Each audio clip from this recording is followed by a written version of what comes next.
The RobertsTechJobs.com Indy Speedway League is on the air.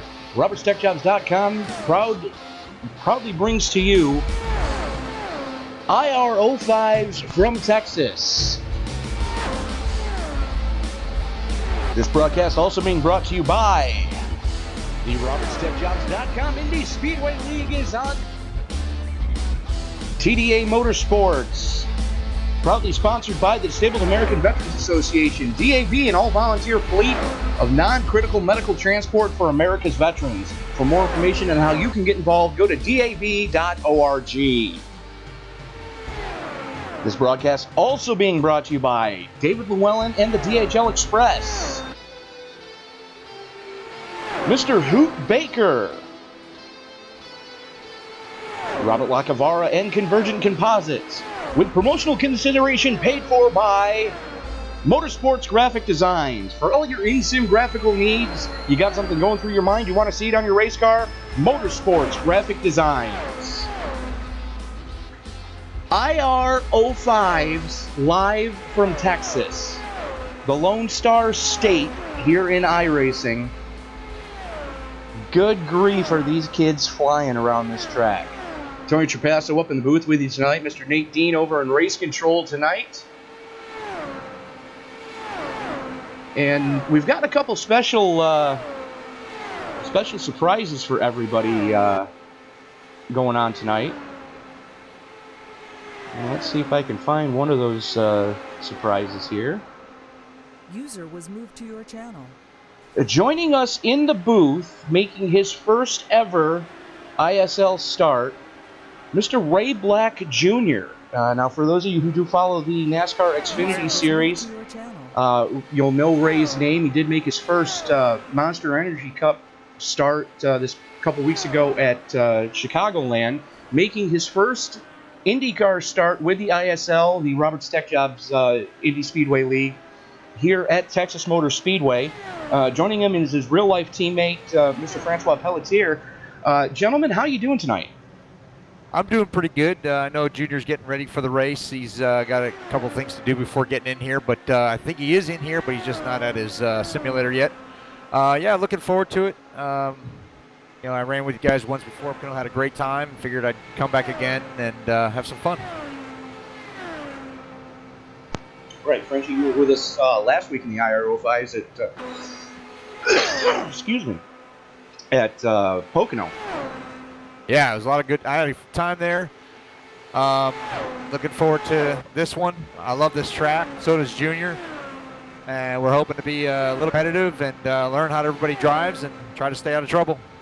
Fair enough. Now, what can you tell us about how you're feeling right now? Currently sitting 12th quick yourself. With the setup supplied by the setup committee this week.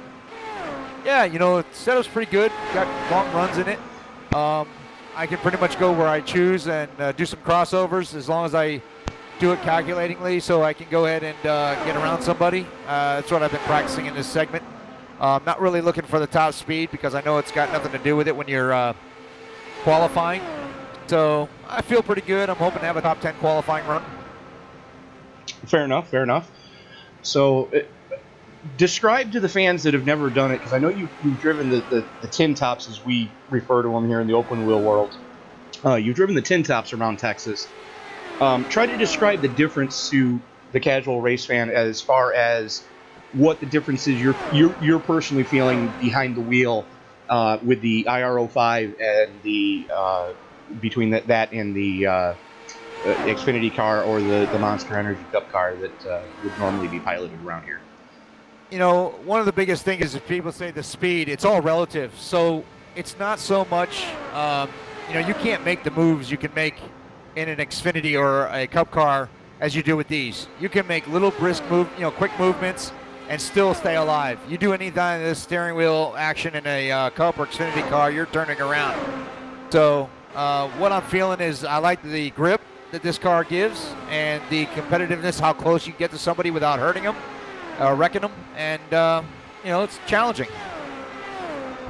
So what you're saying is that the vast difference between the two is just the gobs of downforce that the Indy cars can generate around here.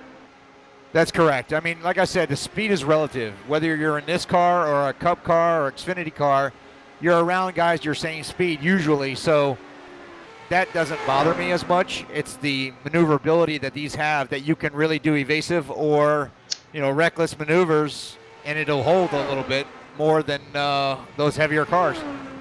Well, you're talking about a car that's basically 1,000 pounds lighter. The tires are about 5 inches wider on average, and you're also talking about 30 to 50 miles an hour more speed too. So yeah. So like I said, it's the feeling is that's what it is to me. It could be different to somebody else, but to me, the speed is relative. It's just all grip.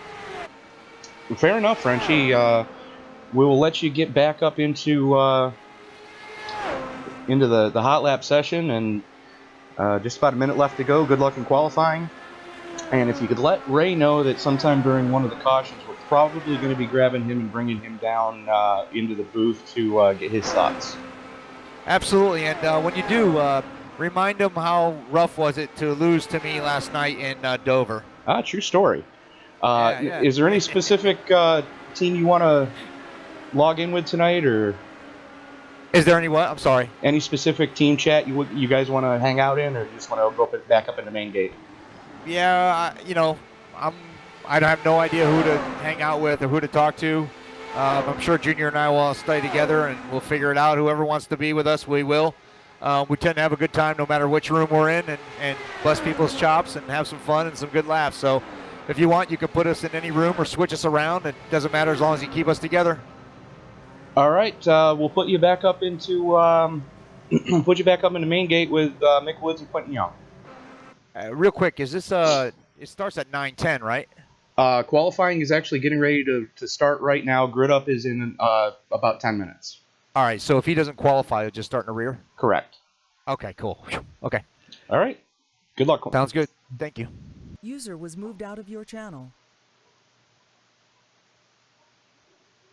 User was moved out of your channel.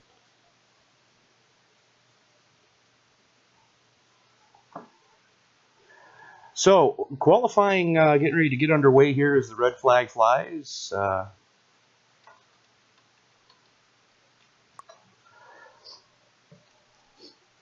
And we're going to bring the standings up on the screen. Before we do that, though, I do want to remind you that you are watching a presentation of the RobertsTechJobs.com Indy Speedway League. RobertsTechJobs.com proudly brings to you the Indy Speedway League. They are your temp to hire and contract position leader in the IT field for IT professionals in the Midwest. So if you are an IT professional in the Midwest, or if you're looking to relocate, go to RobertsTechJobs.com and be sure to let Bill know that the ISL sent you. So with that taken care of, first couple of times starting to trickle in here.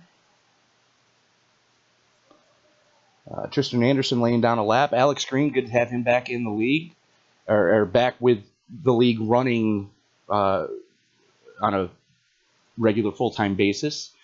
Isaiah Dupree blistering one off. Tristan Anderson going back to the top of the board, 24.511.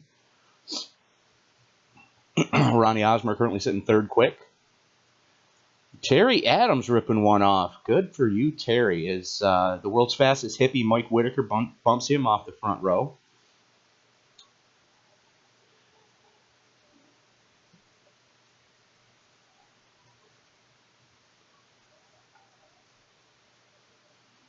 So with any luck,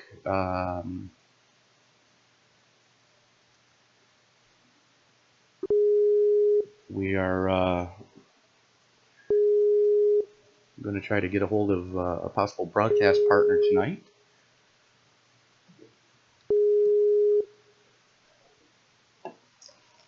As Isaiah Dupree goes back to the top of the leaderboard. And no real surprise there. Chris the Punisher Parkman cranking one off. David Llewellyn blistering a lap with just about 2 minutes left before the drivers' meeting. Currently, David Llewellyn, Chris Parkman, Ronnie Osmer, Terry Adams, and Creighton Carter, your top five.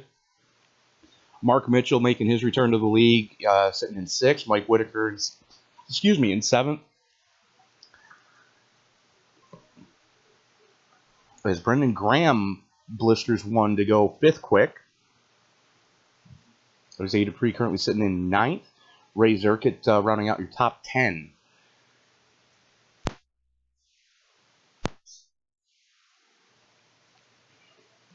I would like to remind everybody that the ISL is a multinational league as far as where our drivers are from. We have a lot of Canadian drivers. We have a couple drivers from the Emerald Isle over in Ireland, for those of you who don't understand common phraseology. Anyways, we do have a good selection of American drivers, but we also do have drivers from around the world joining us. We've had drivers from Australia, Japan, the UK, France, Germany. So there's a reason why we're not doing normal racing things as you may have been accustomed to seeing pre-race. And that's really the reason, is because we don't generally have enough time to do everybody's anthem, and we don't want to leave anybody out, offend anybody, or so on by excluding their nationality. So that's one of the reasons why, if anybody out there is ever wondering why you don't generally hear me play the anthem for the United States, that's why, is because a lot of our friends on the track are not just American. So without any further ado, we're going to turn it over to league owner Alex Green for the pre-race drivers meeting. Guys, for being here. Awesome field tonight. I believe the grand total was 33 cars. Sounds about right. Somewhere in that range. Let's just remember this is a long race. I believe 150 laps. I didn't set the session up. I had to do a lot of traveling. Sorry. Other than that, just have some fun. Call your pits before turn 2, and make sure you enter on the back stretch. You won't be able to keep momentum going through 3 and 4. The big thing you guys are going to want to request, want to pay attention to, is let's make sure if a caution comes out that we don't argue the call, we don't talk about it until the field is caught up. Let's just remember that going forward. I want to thank Nate Dean for race controlling tonight. Let's just respect his calls, and no arguing with race control. Other than that, let's have some fun. Good big crowd, big race, race 5. Praise-Dale. Tractors don't suck. Thanks, Ray. The grand total of laps we are running tonight is 167, which is the same amount of laps we ran last time. So yeah, a long one tonight. Praise-Dale. Nate, you got a copy? Stand for. Just making sure we're all good to go.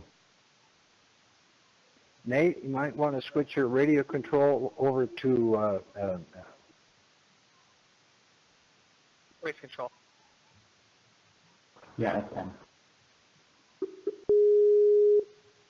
FM.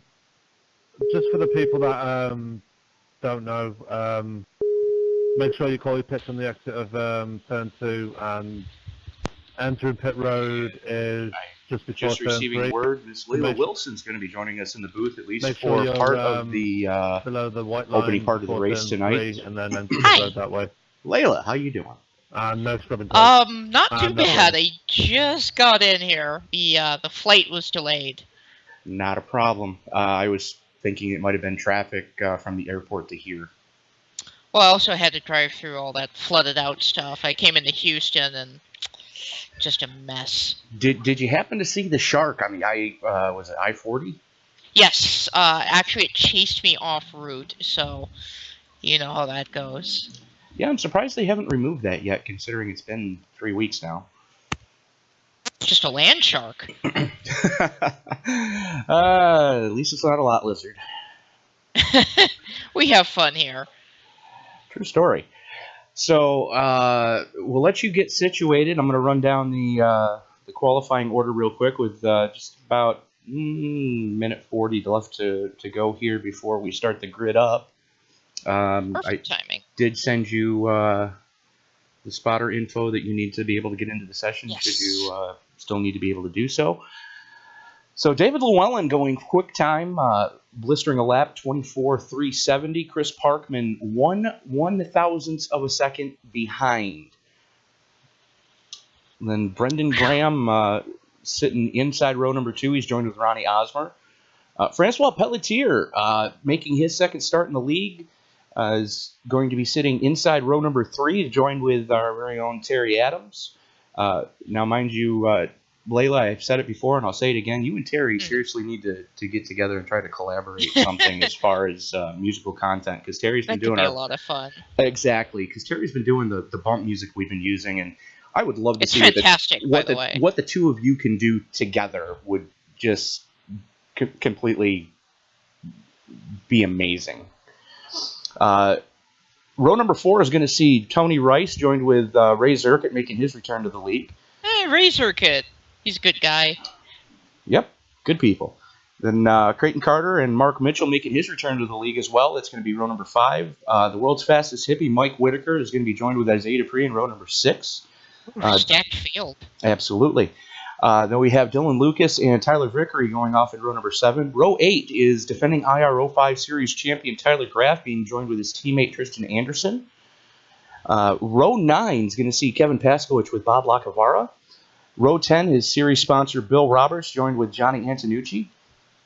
Alex Green and Jason Coburn are going to go off in row number 11 with Sam Cooper Bennett, Ronnie Osmer, and Chris Bouchard rounding out the field.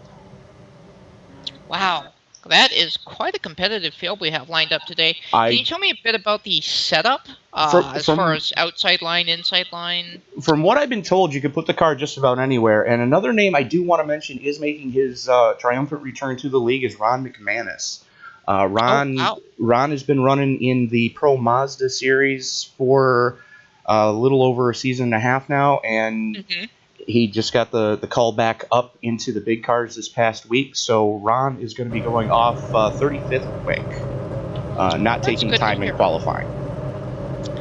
Well, hopefully that may be part of the strategy. And one thing that I've seen some of the drivers do is instead of sandbagging, you just don't take time and you hang out at the rear, swing through the pits. I've been doing that a lot on Sundays, just trying to kind of get experience in traffic, because this is not as easy as it may look to those who are watching this but have not driven in it. There's a lot going on around at all times, and it's very easy to make a mistake at 230 miles an hour. So he might, as a whole let's get back on the horse thing, might be trying that out, just get used to the car again, feel it out, and hopefully come away with a good finish. True story. But, you definitely have a stacked field, especially with the way that it's sitting on the front row with, two of the quote, old guards, two of the winningest drivers in Indy Speedway League history, with David Llewellyn and Chris Parkman starting up on the front row, with the two young gunners starting right behind him with Brandon and Ronnie Osmer. All right, let's get these times up here. Awesome. Okay, I can see all the things now. Mm-hmm. And Layla, I do want to thank you from the bottom of my heart for joining me in the booth tonight. Hey, no problem. I've missed doing this. Like, driving is really fun, don't get me wrong, but actually I really enjoy broadcasting with you. And since Tuesdays don't work out too well for me driving, I'm like, you know what? I bet I can go help him out in the booth. Yeah, it's always a pleasure to have you up in the booth. As I'm making sure Trading Paints is up, we are live, the standings are down, and the field is rolling. I'm getting trading paints as well. Now, this track is a lot different to deal with than Pocono last week, and I believe these cars were also at Pocono, if I'm not mistaken. Let's not talk about last Tuesday, please. I Well, still I have wasn't there, so I still have nightmares about that dumpster fire. I mean, great race. But Um, the point I'm getting to is wow! this is a different ball game. What in the blue hell just I happened? saw something back here. I'm looking. Looks like Jake Gordon. What a surprise! Jake Gordon wrecked under caution. I don't know who There was an incident in front of him, though. wrecked So with him. it's Quentin Young. He's behind the 21 here. Bill Roberts. Roberts checks up. Quentin gets into him. Then we have another vehicle, and then Jake Gordon comes flying in there. Josh Vincent got caught in the middle of that. So lots of mix-ups here as we get ready to go green. Now, we're going to have to watch. Some of those cars do have damage, and they did not wave off the start. So I don't think Nate Dean saw it. I don't believe so. We've got one around front straightaway here. That's Sam Cooper Bennett. Normally our race control, he's had a very difficult time this season. He's got some damage on the side pod there. I'm going to look back and see if somebody got into him while you take care of what's actually going on live. Going to do the same thing. It Looks like he caught the grass because Jake Gordon was looking to his outside. So, yeah, Sam just caught the grass and around he went. But we're going to go back live here and back up to the front of the field. David Llewellyn is your current leader. Ronnie Osmer right behind him, and Chris Parkman. Kind of a three-car breakaway there at the front. Yeah, and those guys are 3/10 to the good over the rookie Brendan Graham, one of our phenomenal motorsports teammates. Yes. Taking a look to see what it was. This is good news for Sam Cooper Bennett. Looks like Chris Bouchard got crossed up going in free. He really had to check up ahead of him. I see Quentin Young. He's behind Josh Vincent there. And these were the cars that got together, before we went green. And it looks like just a little bit of damage there. Oh, wow. Real estate. You see that where they go down to the bottom? Yeah, Young caught the apron. Yeah. And then Bouchard had absolutely nowhere to go. It sounds like we also had an incident behind the pace car, so definitely a rocky start today. That's one way to put it. Yeah, as we were checking up the pace car, the 20 of Chris Parkman and the 11 of David Llewellyn were checking up for the pace car and just didn't quite check up hard enough, the Parkman there. I see some wheel-to-wheel contact. I don't see damage on the 11 or the 20. Is that consistent with what you're saying? That is consistent with what I'm seeing. Now, I would like to point out there's really no love lost between Dave and Chris because they are two of the hardest charging drivers in the league. And like I said, two of the winningest drivers in the league. As a matter of fact, over the past 2 seasons, if you take a look at the vast majority of victories across both all 3 series that the ISL runs, David, Ronnie, and Chris have more, combined with the 3 of them, David, Ronnie, and Chris have more than 50% of victories across all 3 series. Wow. So, well, I mean, the other thing is when you're running in packs like this, tight packs, and you've got a big field of competitive drivers, of fast drivers, tempers are going to flare, and rivalries will form. They will stay. There will be people grumbling at each other on pit road. Oh, that guy connected to the server. Oh, great. So yeah. Yeah, if there's no love lost between them, I would not at all be surprised. Now, Layla, another surprise that we were given tonight, and I'm going to bring him into the race control booth, so if you hear me talking and you don't hear who's answering, I'm going to bring Ray Black Jr. into the booth right now. Say hi. Ray Black Jr. Joining us up in the booth. Ray, talk us through that first stint. How's the car feeling to you? So far, so good. I mean, I've never made a lap around here with these cars, so I had to kind of figure things out there. It was a little free, and I have a big steering wheel on, so it's a little touchy. But I think we'll run good, though. Just need to stay out of these wrecks, man, left and right, but we'll be good here. Yeah, we saw you have a first you say it, then you do it moment there coming on the pace lap. Looks like you were able to just barely avoid the carnage. Yeah, no, they all started piling up, but there was a few of those little incidents, so should even out here in a little bit, and then everybody will keep it going straight, and then we'll get some laps in, so have fun. Well, we were talking to Frenchie before qualifying started. Can you describe to us what the difference you're feeling between this and the tin top cars that you normally drive? The big difference is just these things have a lot of grip until they don't. I mean, once they hit like a little bump, they just, fly pretty much. It feels like they just lift off the ground. So, kind of have to be prepared for it. And, yeah, so it's like a total different learning curve, but it's fun though. All right, fair enough. We'll let you get back up into TeamSpeak with Frenchie, and looks like you're with IR05 Season 1 champion Cody Eldred in the Team 3 Musket Beers. So you're an honorary member of Team 3 Musket Beers tonight. Best of luck to you, Ray, and hopefully we'll be talking to you later. All right, thanks, guys. User was moved out of your channel. So, like Ray was saying, it's a completely different feel between this and the Xfinity car that he drives in real life. Oh, And, yeah. And like we were talking to Frenchie in the pre-race, and he was saying that the biggest difference is the fact that this car you can make moves that in a Cup car or an Xfinity car you wouldn't even consider even thinking of attempting, because this car has just so much more grip. Yeah, that's one thing I noticed. It reminds me in a way of the sprint car and the modified, in that it really, you've got all this tire and all this power. You can just dart pretty much anywhere on the track, and that's one reason that we'll see some of these pileups that we see. We saw the Pocono a lot. You have the ability to put the car wherever you want. The car wants to drive. It'll drive probably along the fence if you put it up there, on its side. And as we go green here, you'll see a lot of that, especially the track as fast as Texas. There'll be multiple people going for the same spot because you can here. You don't have to stick to one line necessarily. Right, as we watch Chris Parkman make a move on Ronnie Osmer up into second place.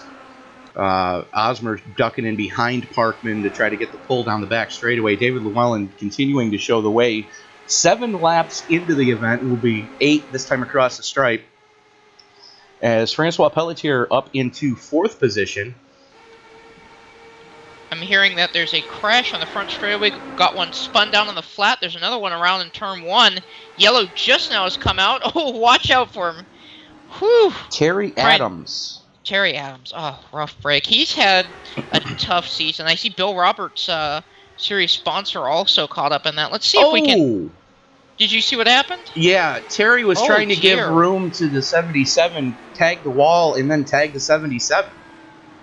Oh, wow. That was a pretty massive hit when he came down. Did he go over? He goes over another vehicle there. That's was the 5 car. That was the 77. Ah, okay. Yeah, I see him. He hops up over Bob Lacavara as well. That car's doing some odd things when it comes off the wall, I think. Very much so. I think it's bent. Yes, and we're right now watching Bill Roberts in his Pinnacle Motorsports number 21, rocking the blue tie-dye tonight in, I guess, honor of the world's fastest hippie, Mike Whitaker. I'm thinking Mike may have painted that car as well. Mm-hmm. And Bill's car is missing its nose. Basically, what happened, it's crabbing. Yeah, it is. He had to check up hard for the spinning car of Adams there. When he checked up, Sam Cooper Bennett had already committed to where he was going to go through. I think he saw a gap there and it closed up. Yes, and as we see the front wing on Sam's car looking very much like a 1979 Ferrari Formula One car with the nose, or with the wing that high off the ground. So he's had a rough season. So hopefully this is the last of the boo-boos for him there. This is trying some new paint tonight too. Yeah, I like the paint. I like the colors. So hopefully it brings him a little luck here. As we look back up to the front, as things have cycled all the way through here, looks like Llewellyn is still your leader after 10 laps. Parkman, and Osmer haven't really had a chance to do much. Now, we did see that pass on the restart there when Parkman was able to get by Osmer, but really, I think these three have a lot more to show us than they've been able to thus far. So hopefully we get a nice long green flag run in here. Don't count out Frenchie in 4th. I see Brandon Graham up into the 5th spot. Yeah, and for what it's worth, if I'm not mistaken, this is Brandon's home track. Home field advantage. Never hurts. Yes, true story.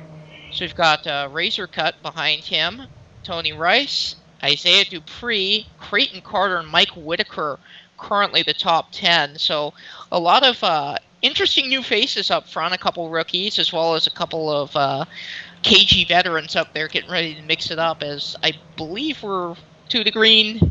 Not 100% sure on that.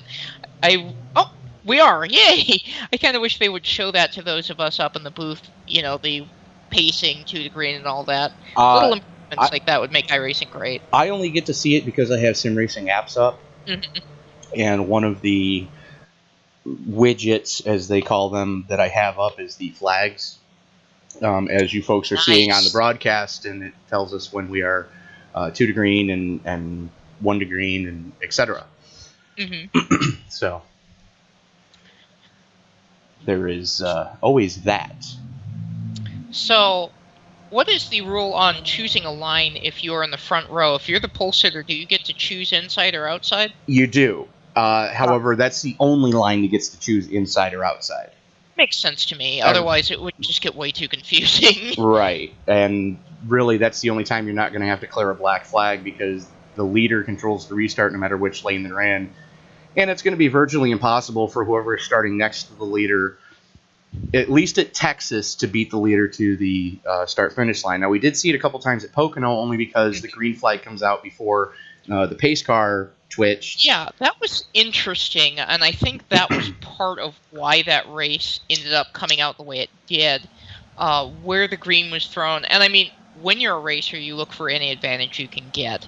Normally, you're not supposed to go before the pace car, but if the green flag comes out, you're gonna nail it, even if the pace car is right there, because as somebody who's playing iRacing, you know it's a game, you know that pace car is phantom, you know you can drive right through it. So you do. And I think a lot of people weren't ready for that, especially because your brain is still telling you this is a solid object crossing the track in front of me, which it probably should be, like it was back in the NASCAR 2003 days. But yes, and I remember doing some online racing in that sim, and I remember reenacting the Days of Thunder quote and then actually going to do it. my spotter telling me, you know, the whole, while we're still under caution, go back out there and hit the pace car. Okay, and just doored it. And just doored it. Like the pace car driver definitely would not have survived the impact. As we get ready to go green here and look for more unsurvivable impact. Oh! At the start, everybody's stacking up. Cars going, cars not going. We're 3 and 4 wide. Yellow has returned. Everybody's backing down. We got one in the infield there. That is David Llewellyn, and he is upset. Yeah, we're going to go watch the replay of that. What in the hell? I can't tell if he got tagged by Ronnie. It looks like Ronnie got up under him. He did. Ronnie tried to anticipate and guessed horribly wrong. Oh, man. So let's unpack this. Who got damaged, who didn't. Ronnie doesn't look like he tore the front end up too bad. Frenchie's got a side pod tweaked in. Yeah. The 20 Chris Parkman got hit in the rear wheel. I don't know if his side pod is tweaked as well. All right. Looking behind them there, I don't really see. Everybody else did a fantastic job of just slowing down, staying out of each other's way. It was the front 4 cars, and we were talking about this under caution, how those cars up front, they've been there all day because of these cautions. There hasn't really been anybody to challenge them, and now and it looks like Brendan Graham's got wing damage. Oh yeah, you can't race too well with that. As you can attest. Oh boy, that was interesting at Pocono, because I think I put the car somewhere where it shouldn't have been, and I got together with Bob. And actually, I was thinking more along the lines of Vegas when you tore the front end of the car off. But it looks like Whitaker may have some damage as well. He's taking it pit side. A lot of the front runners taking it pit side right now. That's actually going to turn the lead over to Ray Zerkut. Now, he was running 6th I before believe we so. went before we had that restart there. So we'll reset this real quick. Ray Zerkut, Frenchie is sitting 2nd in line right now. Then Tony Rice. Is this his first or second IR05, Tony Rice? I think it's his first IR05. He joined us at the DW12 Sunday. It's Frenchie's second IR05. Wow, a couple of real fresh faces up front. Right. Lucas looks like he's going to be 4th. Then Jason Colburn. Mhm. I'm looking back from there. That's 5th. So Jason Coburn, I might add, is the reigning RobertsTechJobs.com Icebreaker Pro Mazda Series Season 2 champion. Nice. Okay, so we got a very big mixture up front. I see Brad Truex is 6th, Ray Black up to 7th. Mm-hmm. 8th is going to be KP, Kevin Paskowicz. Tyler Graff is 9th, and Sam Cooper Bennett running his number in the number 10. So, just a little bit of trivia here. Want to point this out to those of us who are casual fans. If you take a look at 5th, 8th, and 10th, you'll see very similar liveries going on, and the reason for that is all 3 of those drivers are running for pulmonary hypertension awareness and the Mighty. Now, for those of you who aren't familiar with the Mighty, it is basically a clearinghouse for different charities. My personal favorite charity that they represent is Fuck Cancer. Yay, fuck cancer. And I happen to really appreciate that charity at this point in time because I have an aunt who is currently battling multiple melanoma. Ooh. So if you are in the greater Syracuse metropolitan area on not this coming weekend, the following weekend, there will be a fundraising event at Lakeview Lanes in Fulton, New York, for Barb Trapasso. Would like to invite everybody to come on out to that event and help raise some money for Barb's treatment. She's currently in Buffalo right now doing I'm not going to say what treatment she's doing because I'm probably going to get it wrong and my cousins are going to get very upset with me, but thoughts and prayers for my Aunt Barb, greatly appreciated. Alright, so as we get ready to go green again, I was taking a look at the front wing of Frenchie's car. Are you seeing what I'm seeing? Are you seeing a little tweaked right there, our outside pole sitter at the moment? The left front, yeah, that's he's got a little bit of UMP modified lean going to that wing. And for those of you who aren't familiar with the UMP modified, it looks like that. Go have a look at it. It's kind of interesting. But let's see how that affects him here on the restart. As he's going to be starting right next to Ray Zerkut. Yeah. Ray's holding him down. He's holding him down. And there he goes. Green flag is out. And nice Tony Rice was given a... Whoa, missed a shift. Yeah, I saw that. That was Frenchie, wasn't it? No, that was both of them. And Frenchie... Oh, we got a spinner. I believe Frenchie checked up, and who is around? That looks to be the number 55, Ronnie Osmer. It is. Down there on the infield. I'm going to take a look and see what happened there. Let's see what did take place. Ooh, Quentin Young. That's what took place. What happened to Quentin? It may have been kind of an accordion effect due to those missed shifts out of the front row. I think everybody behind them. Why can I not find Quentin? He may have blinked out at that time if he's not showing up. No, I just can't find him, period. There he is. He might just be gone. Well, let's take a look and see what happened here with Quentin on the start. Just a FYI up at the front. Oh, that's what happened. He got nerfed by Parkman. Ah, okay. And then everybody behind him took evasive action. Let's go back live here. just a second ago, Frenchie actually took a look for the lead, so that damage doesn't really seem to be affecting him much. If it were a stock car, I would say he was, leaning it out to breathe, but it really looked like he was actually trying to make an attempt there. So they're going too wide further back there for the 6th position. And it looks like Tyler Graff's going to come out on top of that battle, just sailing by on the inside. Looks like people are starting to get single file again. And this may be that big mid-race long run that we've been waiting for to really see what everybody has on the table. Good possibility, but I would like to point out that, granted, we've had a few cautions, and these guys have been able to save some fuel, but Zerkit, Frenchie, Lucas, and Truax, and Jason Coburn, and also Tony Rice have all been out there, all 21 going on 22 laps, so they're not going to have a lot more fuel left in the tank. So what is our pit window under green flag conditions? Because caution is hard to... Roughly 25 to 28 laps, depending on how well you can save fuel. So realistically, within the next 10 laps, we may be seeing those cars begin to pit in. Safe bet. That's going to make things interesting. Now, we've got a little bit of double file going on further down in the pack. It looks like everybody's kind of just trying to maintain and hang out. And that's one thing these tracks like Texas, at least in my opinion, allow a little better than somewhere like Pocono. At Pocono, you really don't have much opportunity to slip in behind somebody. The draft is so big there. You're going so fast. And the track is so flat. It is so flat. Except for turn 1. Right. Well, the two guys right now that are in the catbird seat, so to speak, are going to be Kevin Pasquich, currently sitting in 5th in the 7 car. You see him on screen right there. And Chris Parkman right behind him, as they are 14 and 10 laps into their fuel windows currently, as well as Tyler Graff currently sitting in 7th, and you see Tyler right behind them. So those are really the cars we're going to be watching for to start setting the pace here as our pit cycle begins. Now, these folks who haven't pitted are going to probably... especially if this thing goes green, which at this point it's looking like it will, because this looks like the Auto Club race.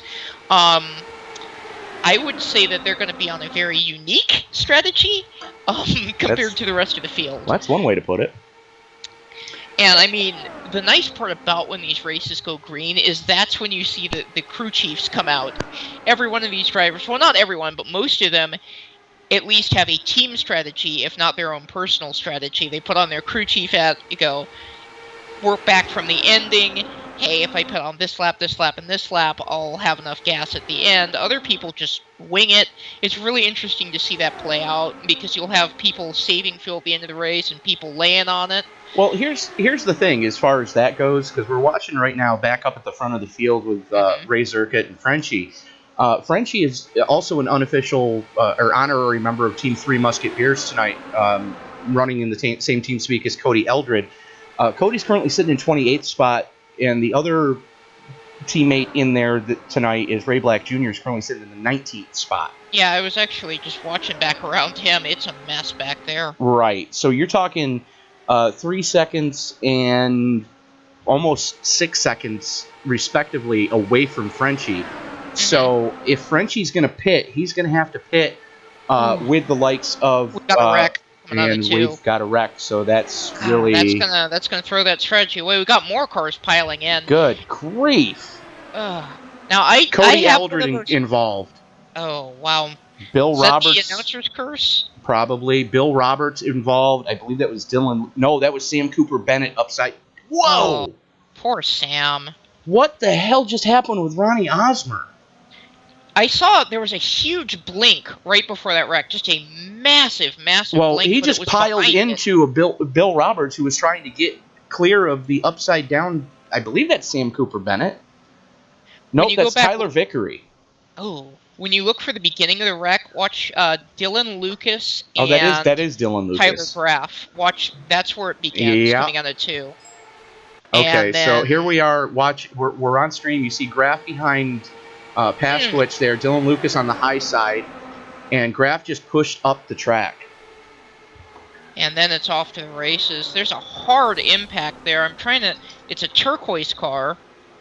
Trying to get a good look at it. That's Isaiah Dupree, and you'll see him just come in there, race car to the face. Well, watch what happens with Ronnie Osmer and Bill Roberts as Bill's trying to get clear of Tyler.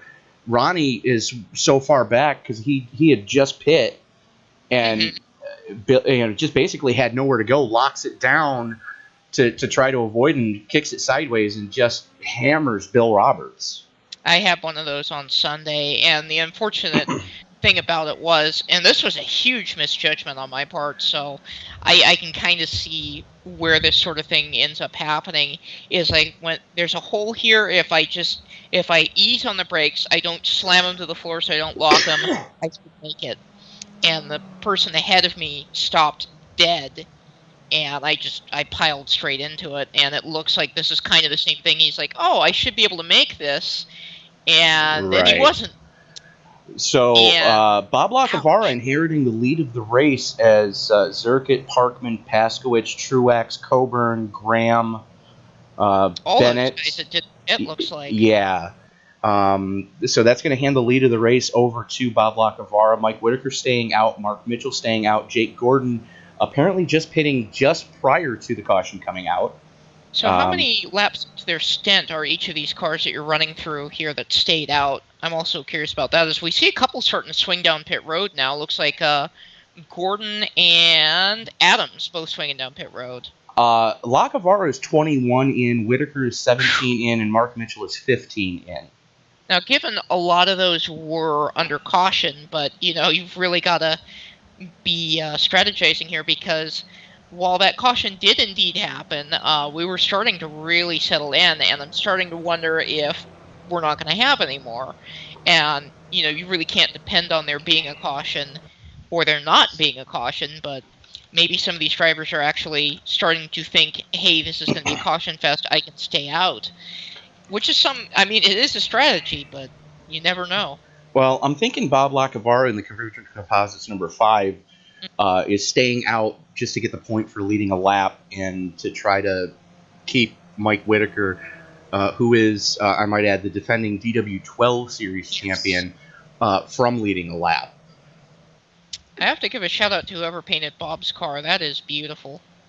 Very much so. And if you take a look, there's two of the most beautiful cars in the sim right there in screen as we're watching Bob Lacavara's number 5 and Mike Whitaker's 707. I always felt that a lot of the really intense paint jobs that Mike does, it's kind of like having a ghillie suit you're racing against. It's like, whoa, what is that? It definitely draws the eyes, even when you're on the track. There's always something new to see in these designs if you really dig into them. It's pretty interesting to look at the cars he puts together. Well, the other thing, too, is if you take a look at his Pro Mazda car, take a look at the rear wing of that sometime if you're ever behind it. It actually says, it's an inside joke with the competition committee. It actually says "not it" on the on the rear wing, because that's one of the biggest things that the competition committee will do. It's like, yeah, we've got to do this. 1, 2, 3, not it. Yeah. And Mike, as a nod to the CC, actually put that on his rear wing. So currently working. I was wondering what that was for, because I saw that when I was running Mazdas. Yeah. So that's kind of just an inside joke with the CC, as we are getting ready to go back to green here. Lacavara and Whitaker are going to bring us back to action. Lacavara, Whitaker, Mitchell, Zerkit, Parkman, Paskowitz, Truex, Coburn, Graham, and Cooper Bennett, your top 10 right now. Working lap 32, going to go back to green on lap 33 of 167. There was a big kind of split there on the outside roads. You notice Whitaker was up there with our leader, but the second row back was just hanging way back there. Well, I think it was more that they didn't want to kill anybody, because Mark Mitchell is really one of the more conservative drivers in the league, and Ray Zerkit is the same way, as well as Paskowitz and Truex. They saw what happened earlier, and everybody just doesn't want to be that guy. Oh no, especially when you've had 3 or 4 cautions this early in an event. It's kind of like, hey, you ruined it for the whole class. The whole class is looking at you. Right. Yeah. Nobody wants to be that person. Because we've got a kind of a 6-car breakaway and then a lone wolf, and then it's kind of spread out from there on back, which is actually kind of a good thing to see at this point. We want to get some of these laps in. Well, the one thing I would like to point out is if you take a look at 8th through 9th, Those are 3 teammates. So look for those 3 guys to really work together with Brendan Graham, Jason Coburn, and Sam Cooper Bennett. If you'll notice, they're starting to pull away from Quentin Young right now. Yes. And that's one thing you've got to do when you've got somebody out there who you can work with and who you can trust. You've got to stick with them in these races because the draft is important here. Working together is important. It's very obvious. Multiple cars are faster than one car here. So if you've got a friend, then you're going to be in good shape. If you've got 2 friends, you're going to be in great shape. Right, and 2 good friends right now are definitely Bob Lacavara. We've got a problem. Oh, boy. 07 is around. That's Frenchie, and Bill Roberts caught up in it again. Oh, poor Bill. Let's take a look at what happened there. You see Bill directly in front of Frenchie, and it looks like there was contact. Wow! Oh, wow.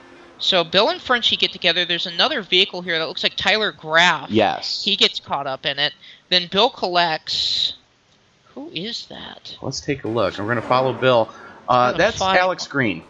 Oh, and the 59 of Antonucci is or was in that there. Antonucci? No, that was Antonucci. Yeah. Ooh, then Bill goes car surfing. Yes, he does. Gosh, that's a callback to an era I don't think anybody remembers. Wow. Good grief. Solid hit on the inside wall for Frenchie too. He ends up spinning like a top. And solid hit for Bill into the safer barrier in turn 3. Ooh. Unfortunately, that I think might be Bill's final fast repair. Yeah, I think he's out of fasties. And this is, we saw this at Pocono as well. When you end up amid the pack, things happen. And when you pit to get the car fixed, you're still back there. You're not going to be able to get out of it. And a lot of drivers end up caught in that. You'll see fast drivers back there. You'll see race-winning drivers caught back in this mess. You can't really get out of it because of how much of a role the draft plays. You kind of just have to keep your head down and keep your nose clean. And sometimes you can't. Right now we're going to watch that again in at half speed. We're going to see. Yeah, we're going to. Wow.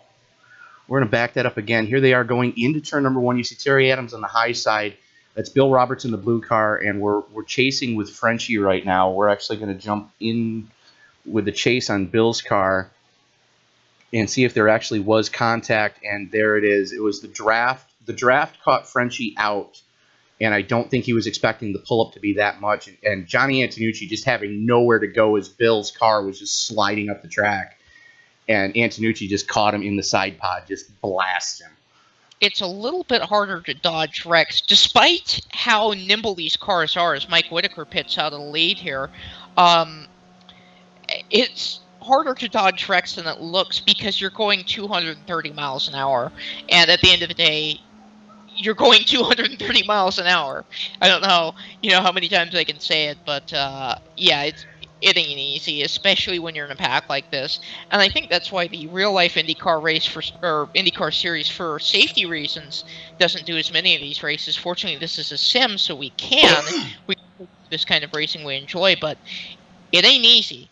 It's easy to drive by yourself out here in an IndyCar. You could probably do it with your eyes closed. You put another couple cars out there, and tonight we have one of our larger fields with 32 cars taking the green. Tyler Graff looks like he had to tow, finally back out on the track. Frenchie burning a fast repair. It looks like Bill had a fast repair left at least, so that's a good sign there. Frenchie losing a lap, Tyler Graff losing a lap, Bill Roberts losing a lap. I'm sorry, Frenchie and Tyler lost 2 laps on that one. Whew. Wow, so it's rough. Things are rough. Yes, they are. Now, I will point out Christopher Parkman back up front, and Ray Zerkut is going to be lining up on the outside of the front row. Then KP and Brad Truex up front. That is row 2. Jason Colburn. I'm kind of waiting for people to get in the order here, so that's why I'm repeating myself. Coburn and Cooper Bennett in row 3. Brendan Graham, Quentin Young, row 4. David Llewellyn and Alex Green rounding out your top 10. It's good to see Alex back with the league, too. Yeah. Alex took a little bit of time off, skipped Vegas and skipped the IR05 version of Pocono. Had a family commitment last week, so it's good to see Alex back with everybody right now. Running in the top 10. Good to see the Home Depot colors that far forward. Well, let's see what Chris Parkman can do. He worked hard to get back up where he is. He's done a good job of keeping his nose clean. He's back up front. So hopefully for him, he can stay there. But well, here's the thing. Parkman's in trouble because he's got 3 teammates behind him with Paskowicz, Coburn, and Graham all lined up. So don't forget the 10 car up there on the outside. And the 10 car's on the outside. So, yeah. All 4 phenomenal motorsports cars in the race tonight. Oh, right there within striking distance. One of them just lost traction there on the start. I couldn't see what it was. It looked like Coburn. It may have been the 12 car. Yeah. No, it was Coburn. As I don't even see Coburn anymore. He's way back there, just ahead of the 14 car. As a matter of fact, they're side by side here. That's Cody Eldred. Back in 25th and 26th. So wow, that one little slip up really hurt him. Hopefully he can get that car gathered back up. As KP took a look to the inside of Ray Zerkut going into 1, he had to check up a little bit, and that opened the door for Truex as they come out of turn 2. Yes. So KP's got there, and then Brendan Graham behind Truex. You got to wonder if Graham's going to let Paskowicz in as we're watching that battle 4th, 3rd heat up right now with Truex on the inside in the gray car and Paskowicz on the high side in the purple and black. Mm-hmm. And Sam Cooper Bennett having a decent run right now, sitting in 6th. That is really good to see after the season he's had. Especially after the crash he had earlier. Good grief. Yeah. So I'm looking back through the field here, checking in on Bill Roberts, who's had just an awful day. He's currently sitting in 27th. He's lost the draft. He's back there with Tyler Graff, who has also lost the draft, back there in the 31st position. So a couple of faster drivers really just having a tough time of it today. Yes, they are. Oh, front straightaway. We've got trouble. We got one spinning into the grass. He saves it. What a save. That's what I'm talking about. That's Creighton Carter. As he comes back up into traffic. Holy Christmas. And we got a wreck ahead of him. That was... A lot of cars. Please tell me that wasn't who. Please tell me that wasn't who I thought it was. 27 car. That 27. Was Ray Black. I didn't quite see what happened to Ray here. I'm gonna rewind and take a look. See. Well, you see, he gets together with the 13 car. Yep. Josh Vincent. Yep, and we're gonna go to a chase cam to see who moved. As you see, Vincent Vincent came up and Black came down. Off the bottom, yeah, then Black kind of came down. I think that was his line. You kind of swing down coming out, and I don't know if he knew the 13 had come up, and I don't know if the 13 knew he was there. So it looks kind of like a racing deal, at least from where we're sitting. And I got a whisper channel going with Nate Dean next door in the broadcast booth. Hey, Nate. And telling him what we're seeing, and he's actually seeing exactly what we're seeing so far. Waiting for his review on this one. I just told him what you and I seem to concur about. And wonder if we're going to have any takers going down pit road this time. 16 laps into this stint. Looks like Parkman's staying out. Ray Zerkut's staying out. Oh, poor Ray. He's still trying to limp it back to the pits and spinning. So David Llewellyn back into the top 10 after that incident earlier. So Brendan Graham, David Llewellyn, Tristan Anderson. Looks like Ronnie Osmer going pit side. Creighton Carter going pit side, I think. Ray Black Jr. has a lot of cars staying out. A lot of cars staying out, though. Yeah, looks like it. Oh, and he's around again. I had this issue on Sunday, so that's why I'm watching him, because it's kind of a crapshoot sometimes. If the car still rolls, you want to drive it back to the pits, but sometimes it's such a mess that it ends up being better to tow. and that's a judgment call you have to make, on the fly while you're out there in the car. And that was one of the things that the competition committee was wondering when you made contact with Jake Gordon after the checkered flag flew. No comment. Well, no. They actually asked my opinion. Do you think it was intentional? I said, let me tell you something. I've done crash car with Layla Wilson for the past 2 going on 3 years. If that had been intentional, Jake's car would have been in the turn 1 parking lot.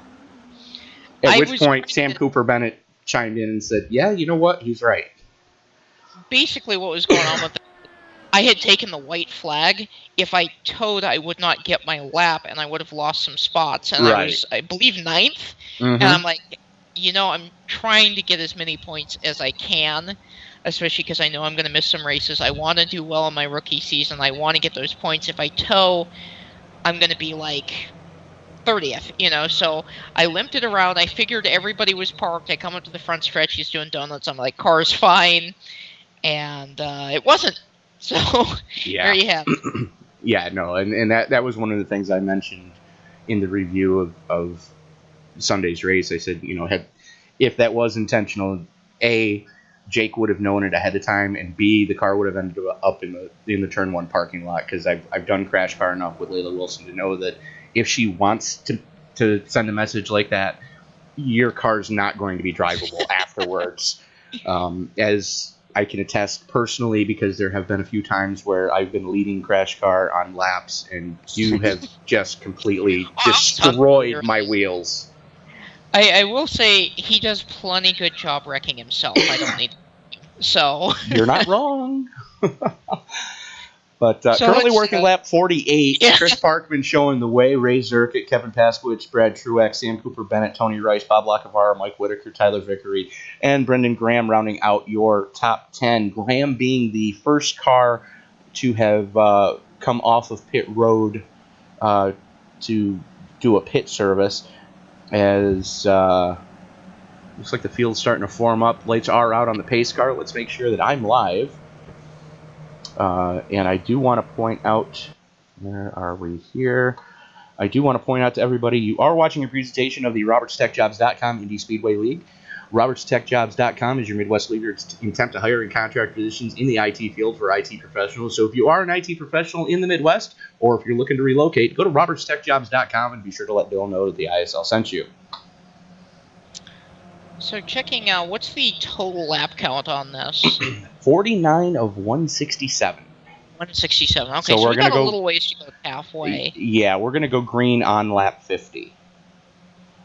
And Parkman, Zirkett, Paskowitz, 19 laps in. Truex, 20 laps in. Sam Cooper Bennett, 19. Tony Rice, 19. Bob Lacavara, 11. Whitaker, 10. And Tyler Vickery, 10. Everybody else, 2 or less. And there's the green. Parkman pulls the trigger. Paskowitz gets a great jump. Zirkett a little bit of sleep at the switch. Yeah. Still slow going into 1. He may be out of fuel. I'm not quite sure who that is. He's pitching it back and forth. I don't see who you're talking Tyler about. Vickery. He's all the way down in the back now, all the way at the rear of the field. I don't see how he could be out of fuel. He's only 11 laps to his stint, unless he. Me. Oh, there he goes. Do you think he tripped the ignition?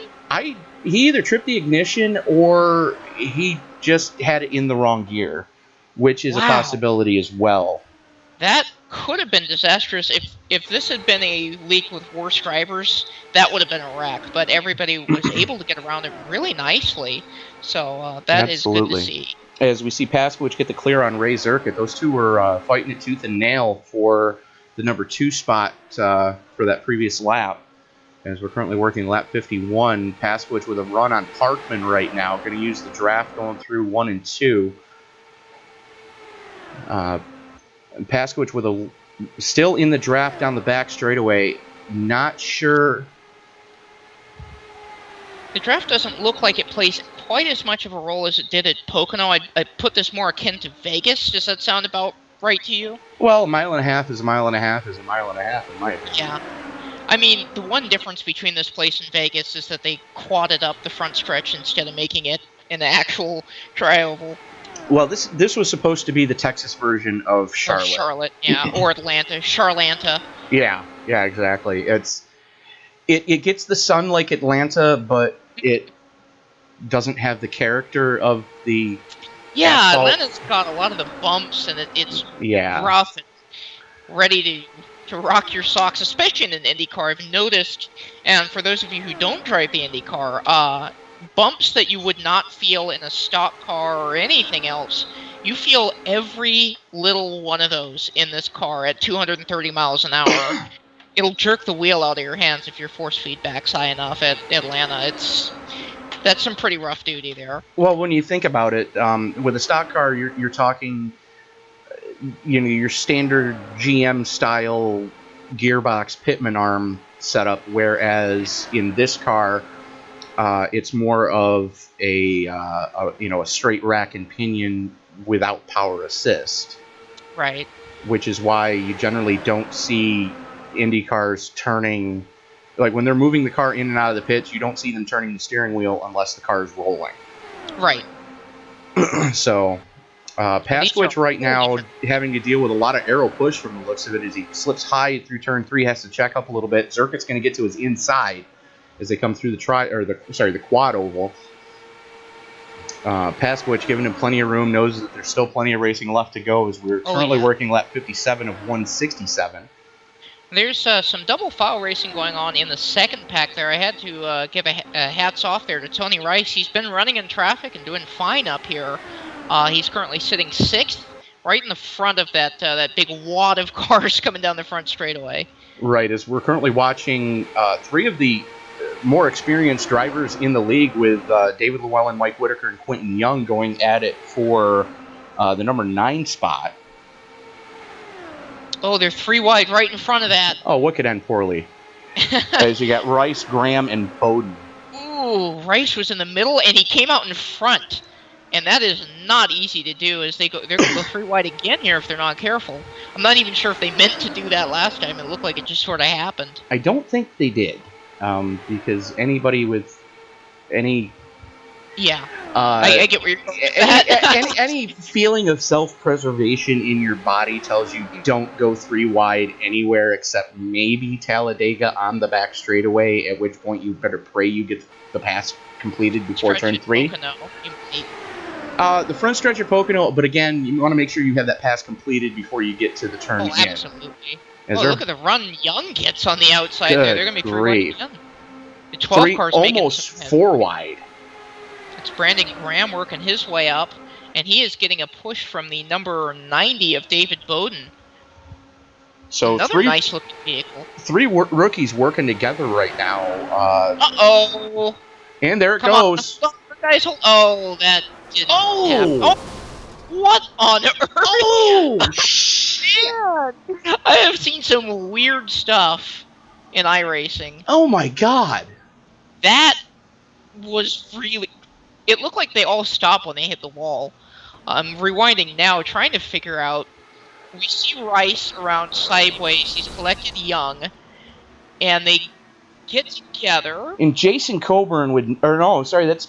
Yeah, Jason Coburn having nowhere to go just catches a race car to the face. Lacavara comes in there. What a hit.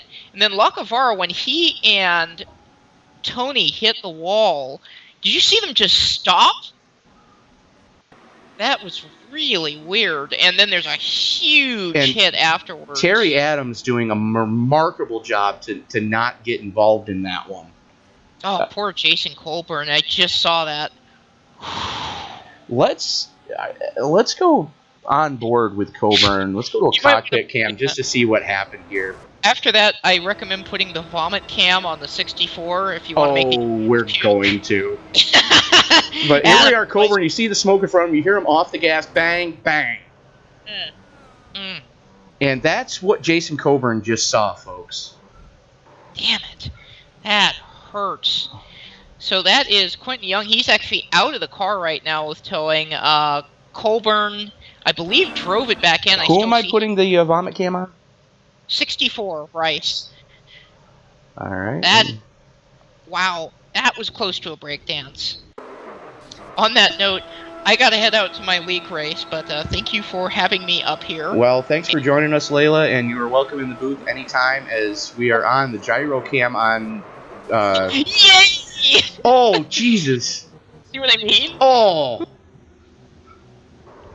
Yeah, you're right. That was borderline breakdance.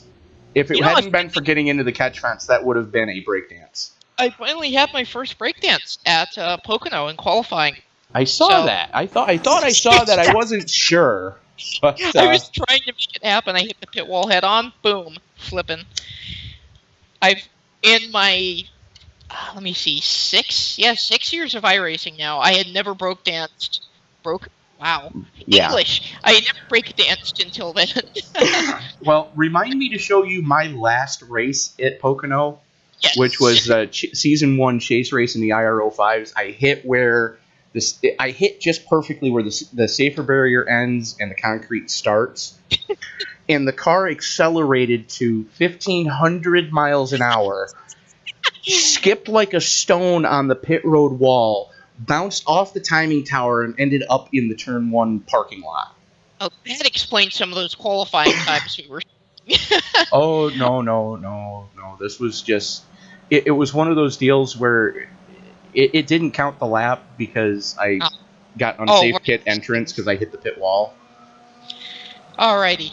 Well, that's me heading off to the league race. Don't forget we have that big shindig on Friday if you're still able to show up. Depending on how I feel after work, the Silver Crown car 3-hour enduro at Irwindale on the figure 8. And I am going to be putting up a practice session after my league race that should be wrapping up around the time this does. If anyone would like to come hang out, I'd be happy for the company. So I will catch you guys later on. It was awesome getting to be up here in the booth for a little while. All right, Layla, we will see you, at the very least, we'll see you Thursday at the We're Not a Parking Lot Yet Twin 35s from Irwindale in the SK Modifieds. Yeah, I love those SK mods. If y'all haven't tried racing those yet, give KP's League a try, and I'll see you on Thursday.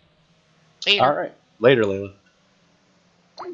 So, Layla Wilson having to get to a league race right now as we watch Frenchie get the wave around. That's going to put him only 1 lap down. Then David Bowden looks like he's disconnected. So Ray Black Jr. in 21st, the last car on the lead lap. As the field starts to form up 2 by 2, Chris Parkman, Ray Zerkett, Kevin Pasquich, Brad Truex, Brendan Graham, Jake Gordon, Sam Cooper, Bennett, David Llewellyn, Mike Whitaker, and Creighton Carter rounding out your top 10. So that was just... wow.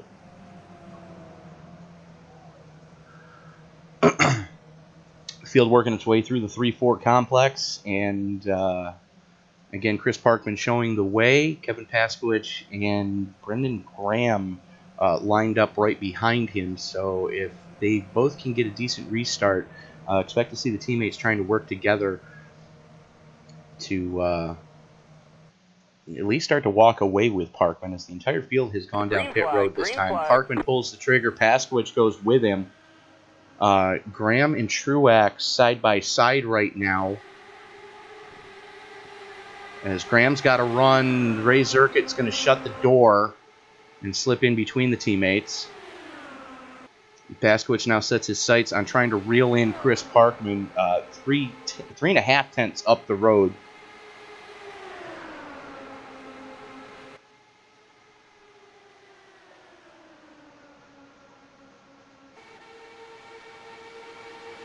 As you got Jake Gordon working the outside right now, trying to make something happen in that second lane. He pulls up alongside of Brad Truex. Truex with the preferred line. Gordon keeps it wound up on the high side. Looks like Truex checked up a little bit. Gordon with the run. Zerkett and Graham still on the inside. Let's see what Gordon can do when he gets to Graham. Meanwhile, Pasquich has reeled in Parkman. Working lap 38, it'll be 39 this time across, or sorry, 69 this time across the stripe. As Pasquich and Parkman still running nose to tail. Yellow flag comes back out, and Tyler Vickery rolling it. It looks like the exit of pit road. Let's take a look at what happened there. You see Vickery in the 24. That's Terry Adams right behind him. And just eats the wall. Ooh. That's Tony Rice getting into him. Let's take a look and see what happened with Bob Lacavara, because that looked like where it started.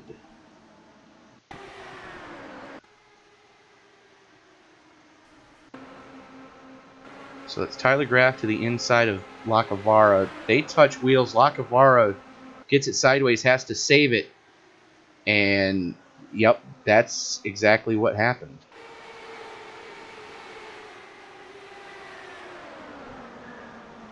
We're going to go to a chase cam on that one to see if Lacavara came down or if... Let's take a look at what happened here. Bob sliding up the track. Alright, so we're going to go to Tyler Graff's car and see what happened there.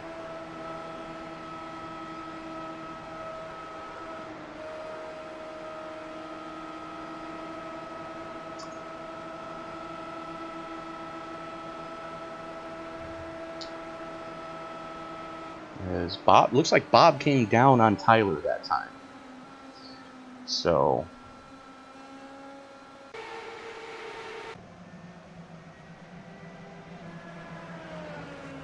It's like Tyler Graff getting the lucky dog. Interesting. Alright, so that's going to put 21 cars back on the lead lap. Dylan Lucas, first car, 1 lap down. Then you got Frenchie, 1 lap down. Quentin Young, 2 laps down. Jason Copeland, 2 laps down. Chris Bouchard, 2 laps down. Bob Lacavara, 2. Terry Adams, 2. Tyler Vickery, 2. And Tyler Vickery currently towing. Tony Rice currently towing with 4 laps down. So... Back up towards the front. Looks like Parkman's going to stay out. Kevin Paskowitz going to stay out. Looks like the entire lead pack going to stay out this time. Only 8 laps onto their current fuel stint.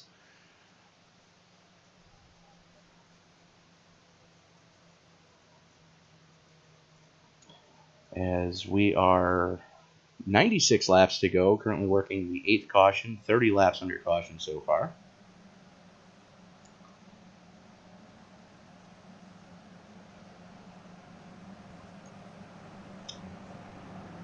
The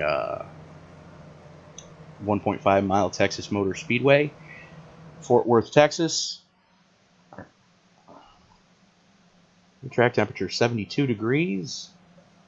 We got partly cloudy skies, 65 degree ambient air temperature. So you are watching a presentation of the RobertsTechJobs.com Indy Speedway League. RobertsTechJobs.com, proud sponsor of the Indy Speedway League, is your leader in temp to hire and contract positions in the IT field for IT professionals. So if you are an IT professional in the Midwest, or if you're looking to relocate, go to RobertsTechJobs.com and be sure to let Bill know that the ISL sent you.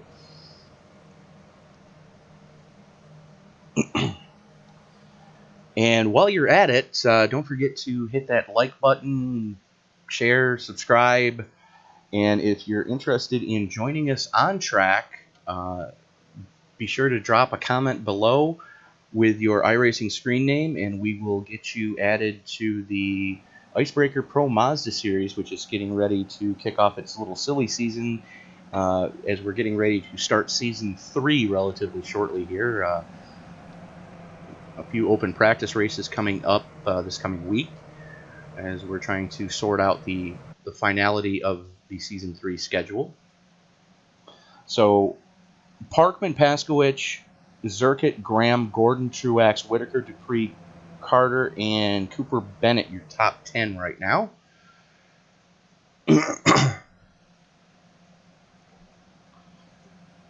Field working its way down the back straightaway. Lights are out on the pace car. We're going to be going back to green on lap 74 of 167. Not quite halfway yet.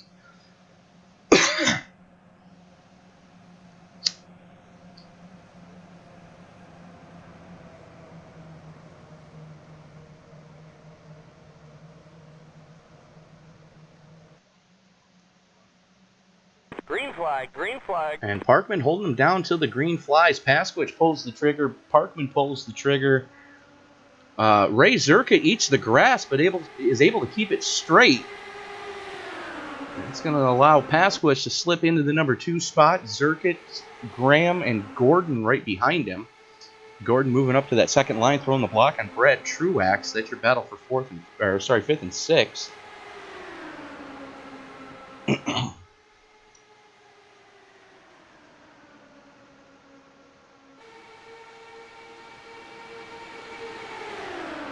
As Graham looking to the inside of Zerkit. Got that left front wing in the clean air. He ducks in behind him. Trying not to have arrow push be effective. Jake Gordon still trying to get some rubber laid down on that outside line to try to get something going later in the race. In the meantime, these guys are a pack of hungry wolves right behind Chris Parkman right now. As Gordon goes to the inside of Graham, Graham gives him a little bit of room. Graham hanging tough on the high side, Gordon on the low side with the preferred line. Pasquich moves up to help his teammate, and that's going to open up the door a little bit for Zerkit. I don't think Pasquich is going to really want to give up that outside line if he can at all avoid it. Graham's still hanging tough on the high side. Gordon finally gets the clear as they get to the back straightaway. Graham's still at his rear wheel, though. Doesn't have the complete clear. Now he does, as Graham's going to duck in behind Gordon. Gordon up into 4th, Graham back to 5th. And Gordon now setting his sights on Ray Zerkit. That is, Graham still, who just ate the wall? Yellow. Sam Cooper Bennett. What in the hell happened there? Isaiah Dupree.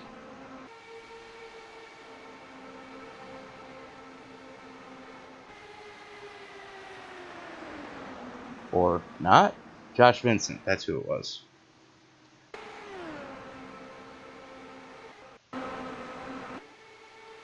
Or not?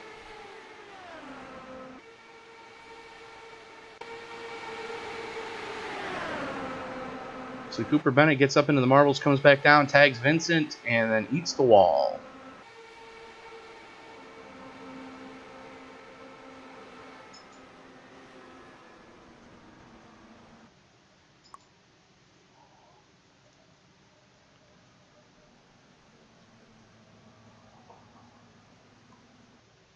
Bringing out caution number 9. It would greatly surprise me if everybody did not come down pit road this time.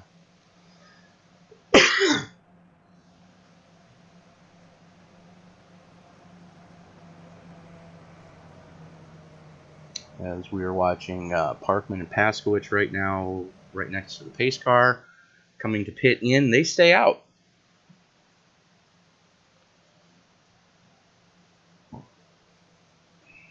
And so, color me surprised. And Isaiah Dupree is going to be the first one to bring it down pit side.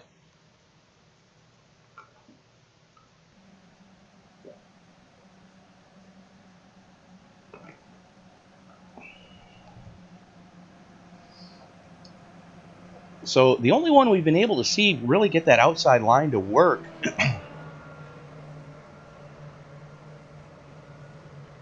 the only one we've really been able to see get that outside line to work is going to be joining us right now. Jay Gordon, Tony up in the booth. You got me, sir. Yeah, I've got you. Hey, like we were just saying, we were able to watch you get that outside line to really start working. Is it a lot of side drafting, or is there anything there when you get further forward? Would you want to share anything with us right now? Well, I mean, the top, I've noticed you can maintain a lot of momentum, so you can drag race them off into the corner. But, I mean, just entering, you just have to make sure you pinch them down. I mean, it's kind of dirty driving, but you got to do what you got to do, you know? Well, it's only dirty driving if there's contact, but you know, as long as you're all aware that there are bounding box issues with this car, and you know, stuff can happen, and you know. Yeah, I only have a single screen too, so it's a little tough for me, you know, sometimes to know exactly where other people are. Well, fair enough. We were watching you, get that outside line to work. We're just wondering if you get further forward, if you're going to be able to have anything should you get to the front of the field.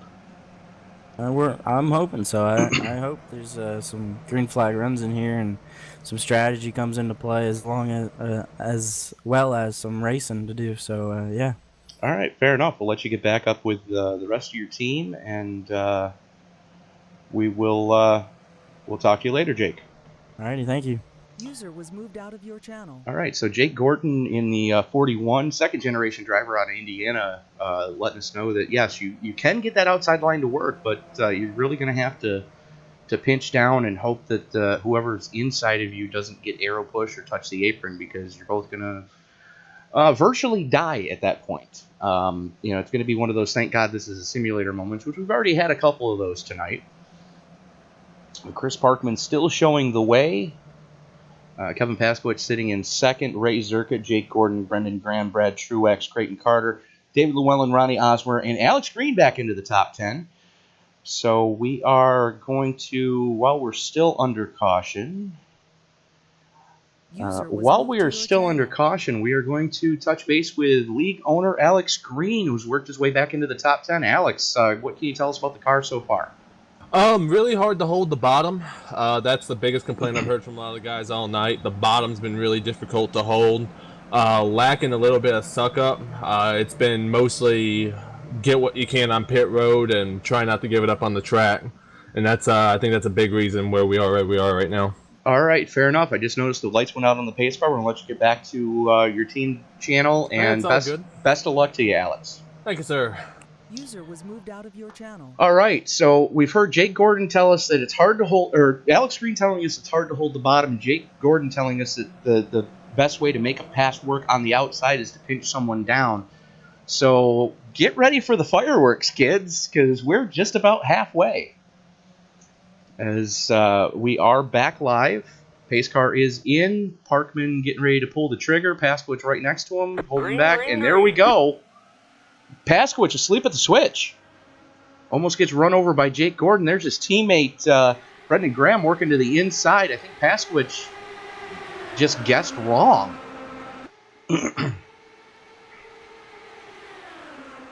As now he's got to deal with Creighton Carter right behind him.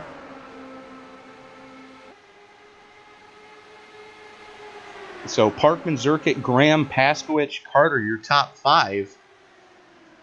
Jake Gordon had to check up to avoid killing Kevin. And Kevin's battling for his life right now with Creighton Carter, trying to hold the bottom.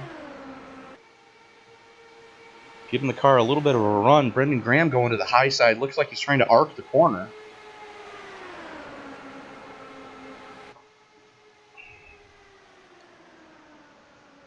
As we're watching Graham and Zerkett duke it out.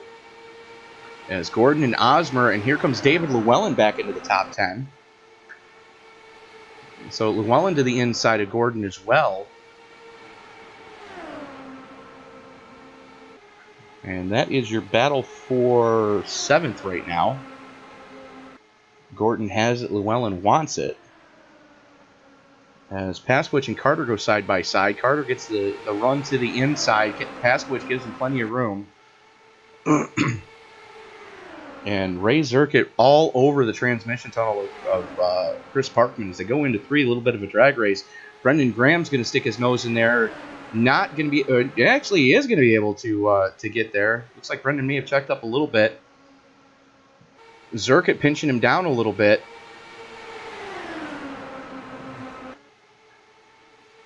Arrow push here would be deadly.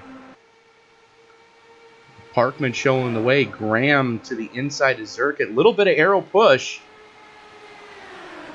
As Graham's trying to chase the car up the track. Creighton Carter to his inside. Ray Zerkett going to jump back in line.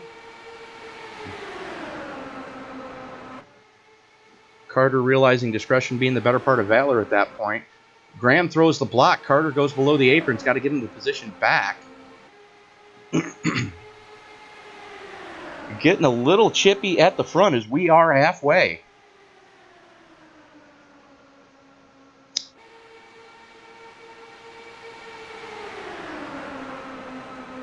Parkman, Zerkit, Graham, Carter, Osmer, Paskowicz, Llewellyn, Gordon, Truex, and Green, your top 10. As Llewellyn and Paskowicz go side by side. Llewellyn on the high side, Paskowicz on the inside. Here comes Jake Gordon.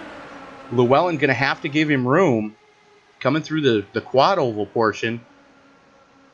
Gordon with a hell of a run on the inside right now. Paskowicz going to slip up. Throws the block on Llewellyn. That's going to open the door for Gordon. Gordon to the inside. Llewellyn looking to make it 3 wide. And realizes there's no hole. Gordon sees what's going on in front of him. Wisely backing off. They are getting chippy as all get out right now. And that's your battle for 6th. With Paskowicz having it. Gordon and Llewellyn now fighting for 7th. And Brad Truex trying to make his presence felt. Paskowicz going side by side with Ronnie Osmer. Paskowicz with the clear going into 3.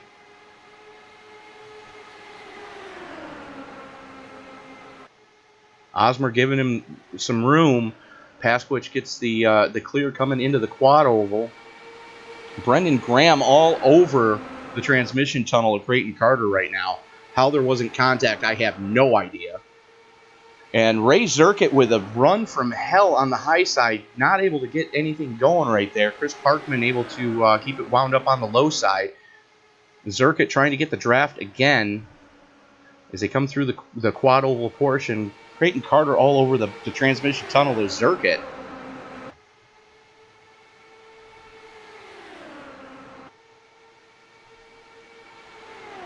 Zerkit protecting that low line right now as Graham goes to the inside of Carter. Wisely just checks up just enough to let Carter get back into position. Looks like Graham knew it was coming. As Osmer bombs to the inside of Paskowicz, that's the pass for 5th right there. Here comes Jake Gordon to the inside as well. Paskowicz going to use Osmer's draft.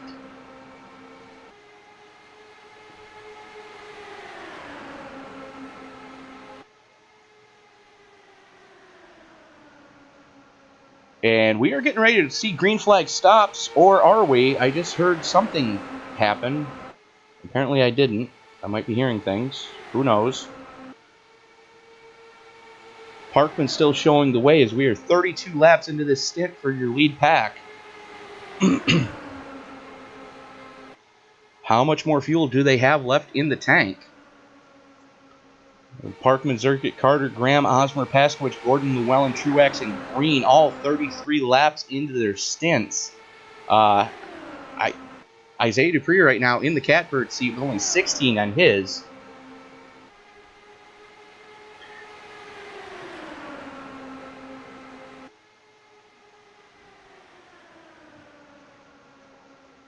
As we see Creighton Carter go to the inside of Ray Zerkit. Zerkit left the door open. Carter just drove it through there like a Mack truck. There's contact. Graham got a piece of it. Parkman going pit side. Creighton Carter staying out, and there's the yellow. What on earth just happened? Kevin Paskowicz eats the wall. What happened there? Well, let's back that up a little bit. Paskowicz with a run with Osmer to the inside of Graham, to the inside of Zerkit. Zerkit not realizing Paskowicz had the run. Oh, my Lanta. Let's go to a chase cam and see what we can see. Let's back that up just a tick more. See Paskowicz getting the run there. Goes to the inside of Graham. And just had a run on Zerkit, and Zerkit didn't realize he was coming.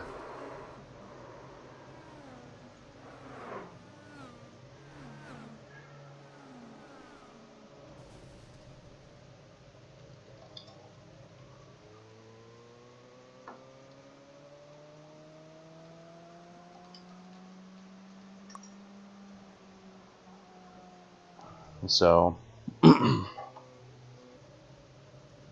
question is, did Parkman get to his stall? No, Parkman had just slowed down, had not gone onto pit road yet. So, now onto the pit lane. Josh Vincent staying out. Looks like, See who's going to win the battle here. Bill Roberts staying out. So good to see Bill staying on the lead lap, or back on the lead lap, I should say.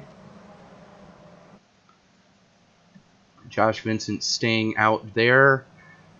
It's going to catch the 31. Jason Coburn looking for a wave around. Not going to get it.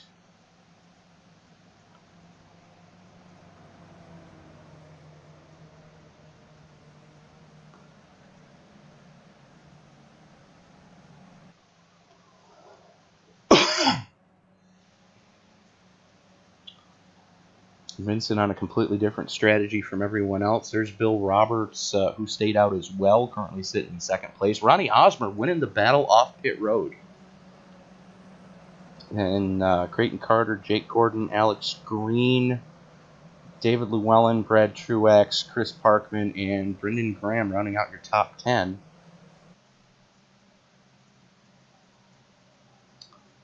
Looks like Paskowicz was able to get that car fixed, maybe? Going down pit road again. Looks like Paskowicz might be playing some pit strategy at this point, as we are 100 of 167. And Bill Roberts taking it pit side. That's going to hand second place over to Ronnie Osmer. Josh Vincent currently 20 laps into his stint. Isaiah Dupree now moving into the top 10. Let's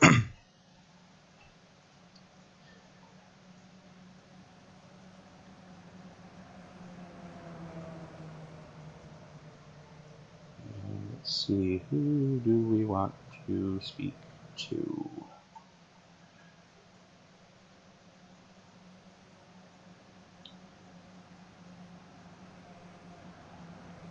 So we are going to talk to Bill Roberts, who just took it pit side. Bill, congratulations on getting the rebound from going a lap down early. What can you tell us about the setup tonight? It's a pretty good setup.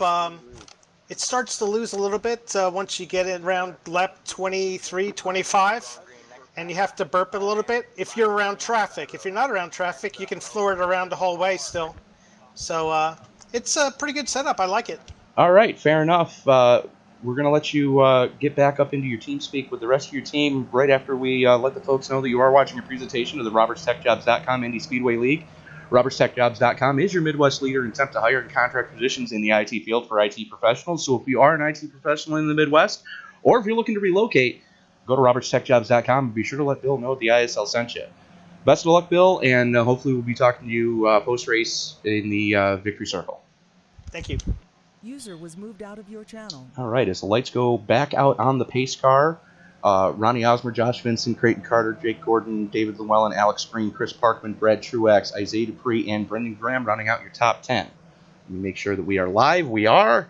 Josh Vincent going to lead him back to green. So, like Bill said, around lap 23, it gets a little bit sketchy, and Josh Vincent currently 21 laps into his tire run. Fuel run. I don't know about tire run. As Vincent pulls the trigger. Green, green, green.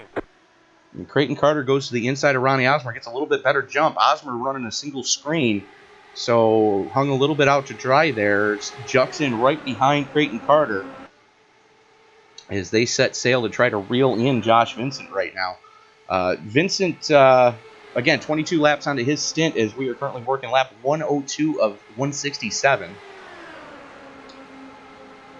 As we're watching Osmer and Carter just nose to tail it right now.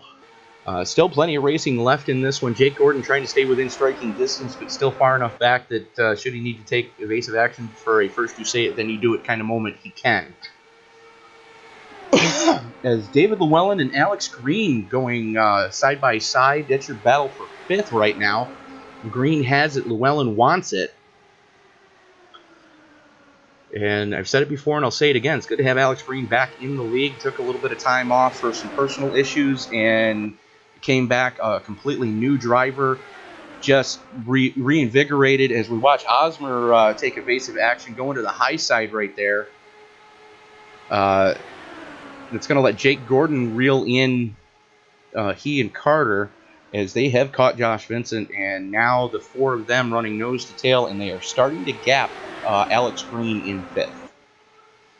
About half a second back to Green right now as Gordon goes to the high side. They're going to let these guys burn off their tires going on the high side. Looks like Gordon's trying to arc that turn, really try a late apex through turn 3 anyways. As he goes to the inside of Osmer, that's the pass for third. Side by side right now with Vincent showing the way, Creighton Carter sitting in second, Ronnie Osmer in third. Gordon checked up a little bit to try to avoid killing Creighton Carter, and that let Osmer get back by him.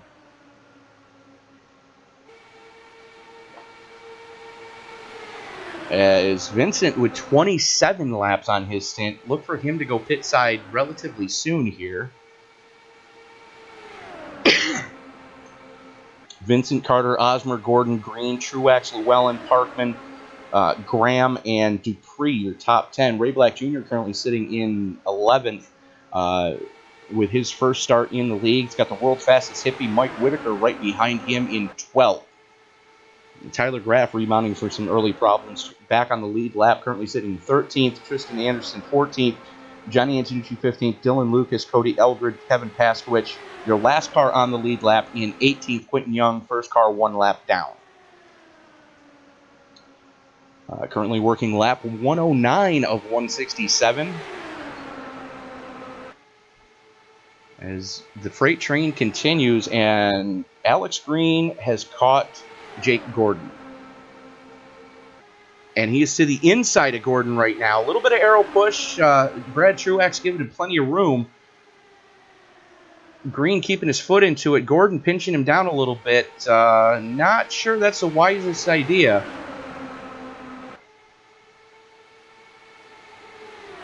I've raced with Alex enough to know that he's like a caged dog. If you put him in a corner, he's going to bite you. Currently to the high side, Brad Truex to the inside of Green. That's going to give him the preferred line. Here comes Parkman as well. Yellow flag is out. And who ate the wall? Oh, no. The bad luck kid. Let's see what happened here. Looks like Sam just got some aero push.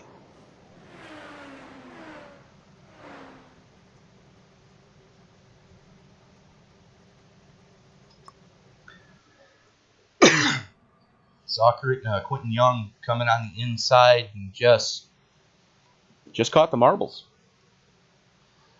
So that is going to play into Josh Vincent's hands as they're waiting for the pace car on the back straightaway. Everybody checking up a little bit.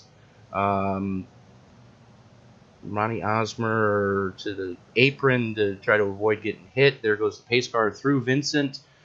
Vincent's got to be counting his lucky stars right now as we are back live. He's able to get the pit service he needed. 13 laps, Creighton Carter staying out, Ronnie Osmer staying out, Alex Green, Chris Parkman, Tristan Anderson staying out, David Llewellyn, Brendan Graham, Isaiah Dupree, Mike Whitaker, Tyler Graff, Johnny Antonucci, Kevin Paskowicz, Jake Gordon, and Josh Vincent, and Cody Eldred all going pit side.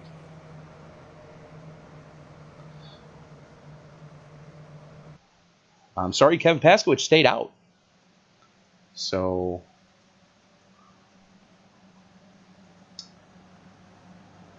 Creighton Carter inheriting the lead. And let's see if we can find him. User was As we're reaching out right now. Creighton Carter, Tony, up in the booth. You got me, sir. Yeah, I can hear you. So you had a run going on Josh there. Did you have anything for him? Do you feel like if you could get to his outside? No, there's not really much you can do on the outside. There was a couple times I probably could have stuck nose in there, but I knew he had to pit, so that was the plan, just to ride behind him for now. All right. So what's the setup feeling like later in the run? Because we noticed you're 13 laps into your tire run right now, and we've heard drivers saying that right around lap 20 to 23, the tires start to really go away harsh. That's definitely true. New tires make a huge difference. All right, fair enough. Well, best of luck to you, sir, and hopefully we'll be talking to you in about 50 laps. Yeah, hopefully. All right, Creighton Carter joining us there. We're going to move him back up into Team NLR's team chat. And joining us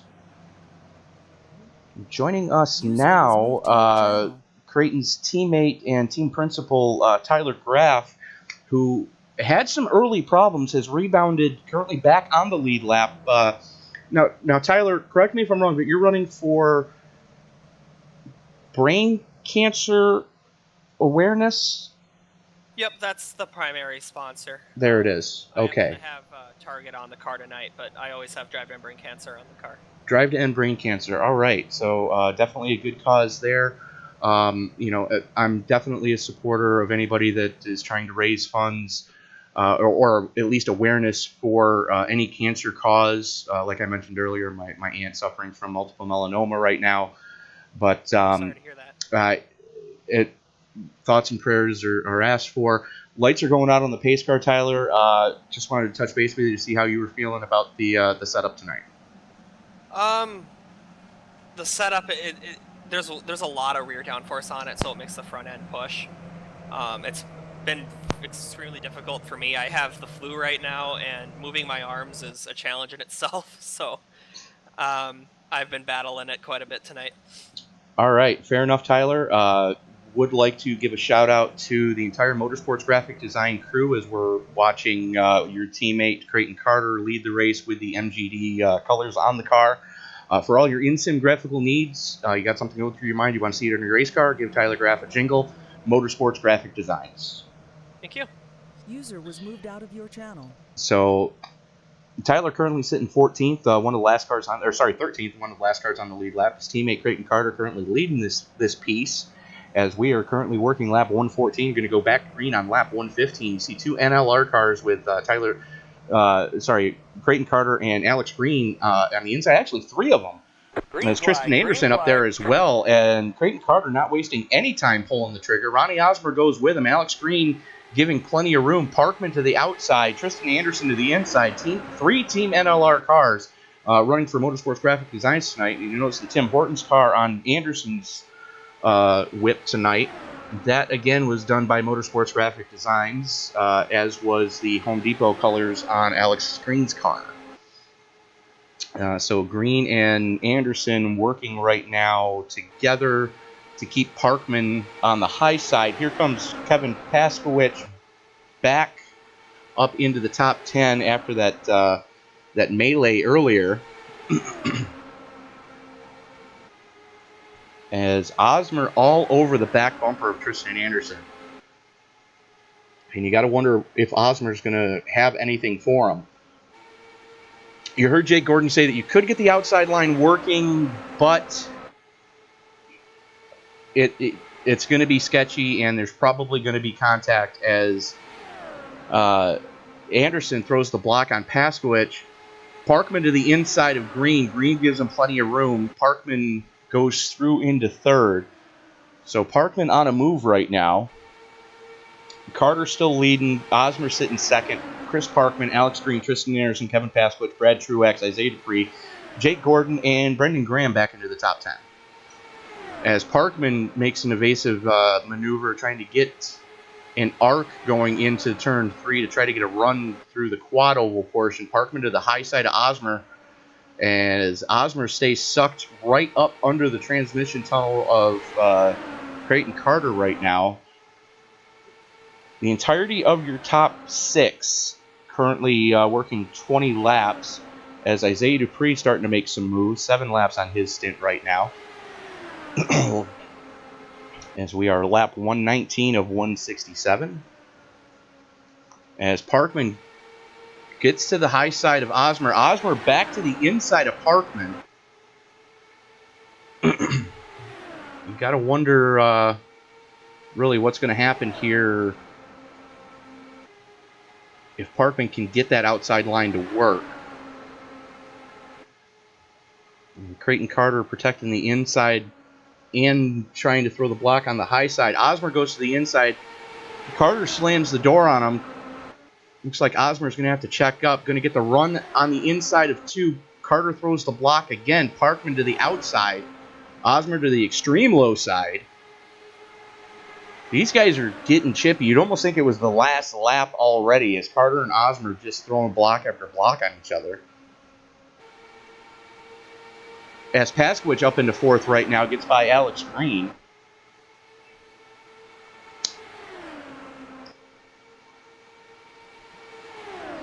And we heard Alex say earlier that it was hard to keep the car pinned low.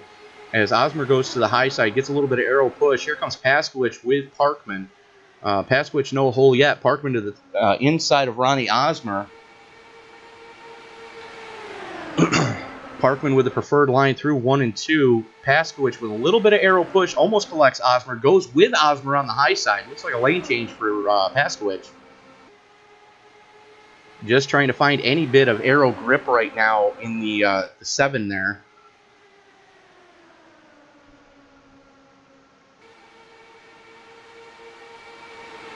As Parkman finally gets the clear on Osmer. Osmer keeping it wound up on the high side. Going to come back on him down the back straightaway. Drag race into turn number 3, side by side. Parkman with a nose out front. And again, Paskowicz with aero push. So 3 wide. And there it goes. Yellow flag is out.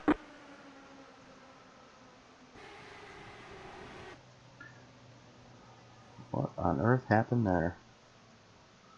As Isaiah Dupree ending up upside down. Let's take a look and see what did take place. Wow.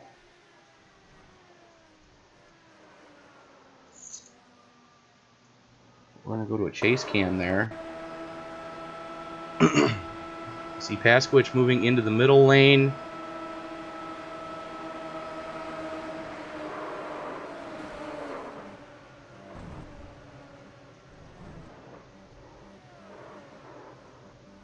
Why can I not find KP? There he is. So we're going to back that up again. Watch that black line. KP moves up because he sees Truax just bomb to his inside.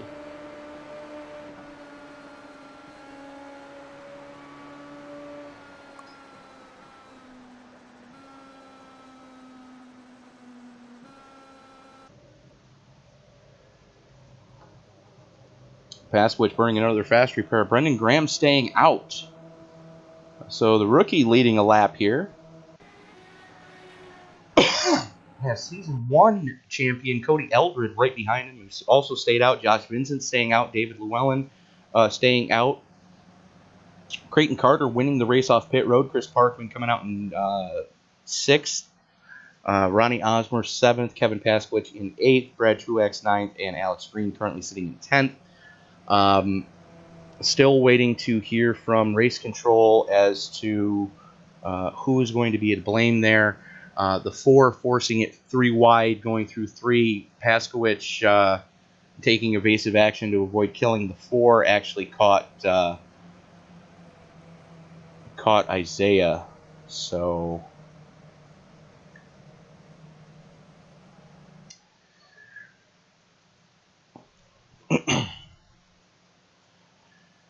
waiting to see what took place there. We are going to... User was moved to your channel. We're going to try to get a hold of the rookie, Brendan, Tony up in the booth, you got me. I do. How's it going? So you're leading your first laps in the ISL. How are you feeling right now?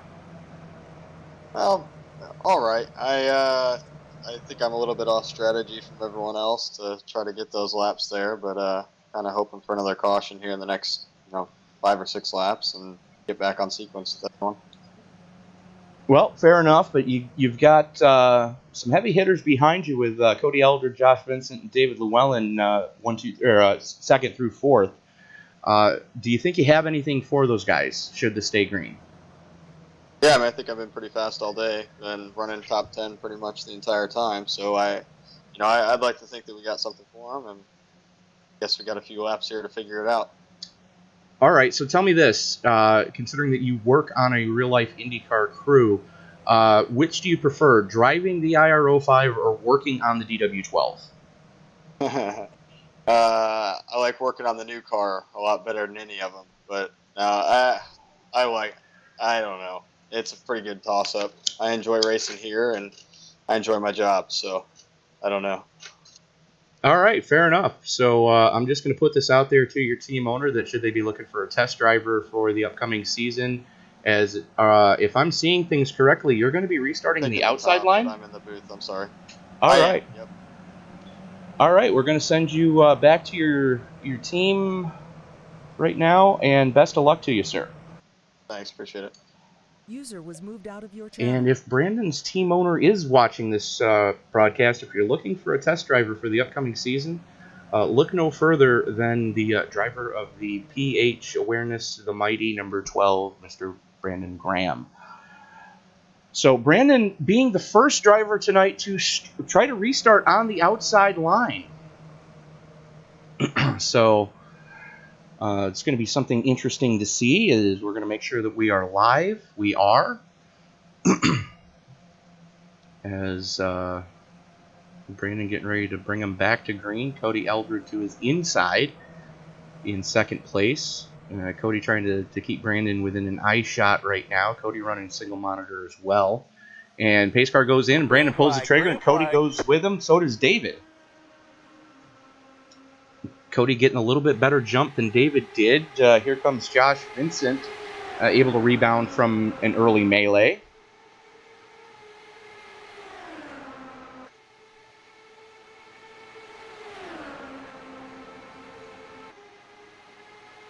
As Graham, Eldred, Llewellyn, Vincent, Carter, Parkman, Osmer, Paskowich, Truex, and Green, your top 10.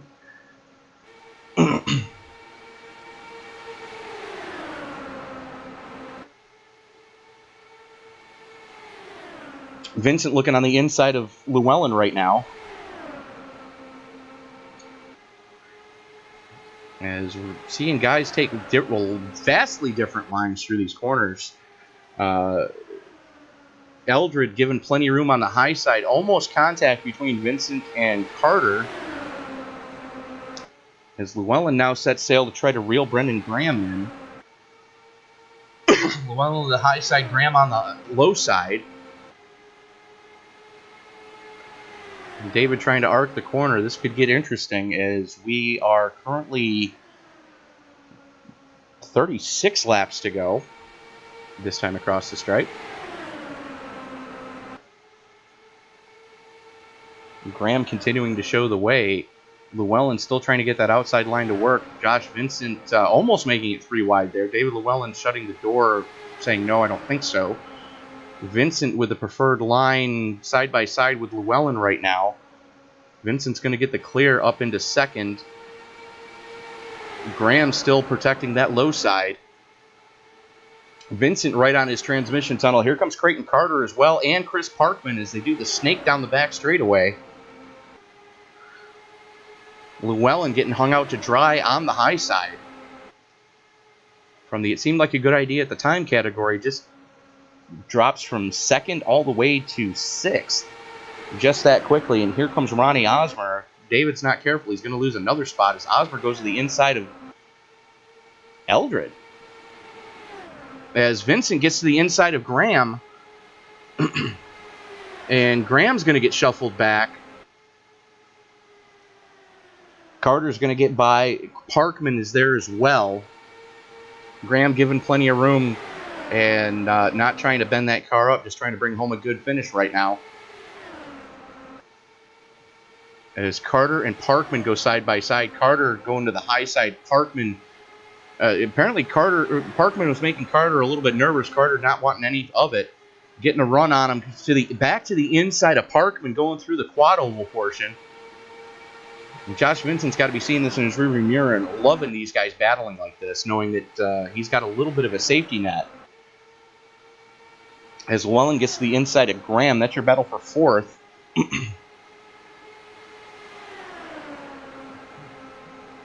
And these guys are running ultra close right now. Parkman with a little bit of aero push coming through the quad oval. As Carter bombs it to the inside, and Vincent shuts the door on him. Vincent, again, off sequence with everyone else, as we are going to be 30 laps to go this time across the stripe. Apparently, Vincent looking to make it one more stop.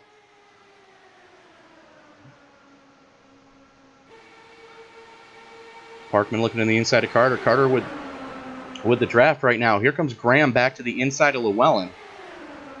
Throw a blanket over your top six as they have stretched out almost a full second over 7th place Kevin Paskowicz right now. As Parkman flirting with the apron right there. Looks to the inside of Creighton Carter. Carter shuts the door. A little bit of arrow push as they're getting to that point where the tires are going to start to give up how low they've been running. Creighton Carter and Chris Parkman going pit side. Knowing that they can make it from here. Josh Vincent stays out, 29 laps on his stint. David Llewellyn, 28. Brendan Graham, 28. Cody Elder, 29. Kevin Paskowicz, 14. So we're starting to see a group of green flag stops.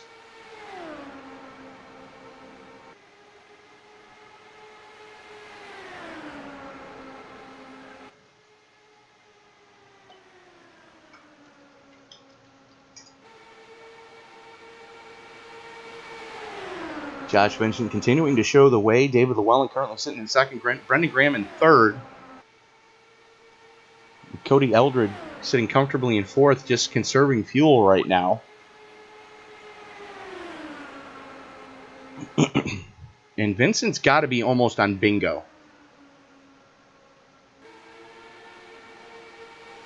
Oldest set of tires out there.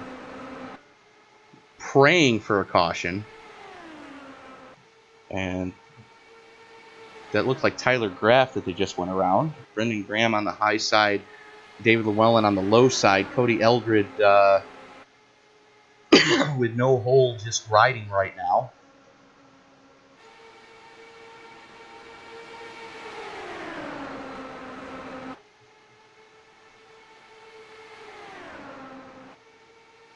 Cody Eldred going pit side. Looks like Graham's going pit side as well. Vincent and Llewellyn staying out. Paskowicz staying out. Osmer staying out.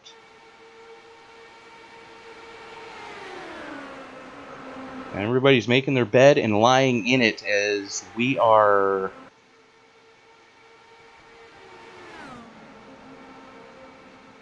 currently 24 to go as we're watching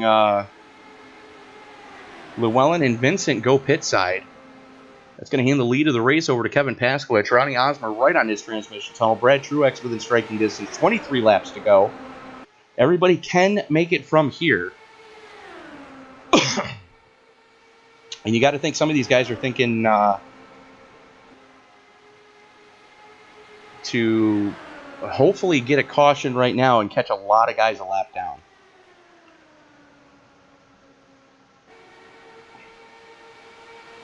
Paskowicz, Osmer, Truex, Young, Gordon, Black, Whitaker, Lucas, Antonucci, and Tristan Anderson,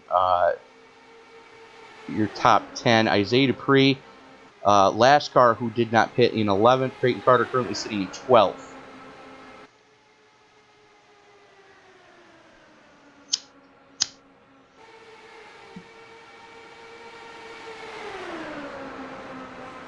Paskowicz and Osmer continue to crank off laps.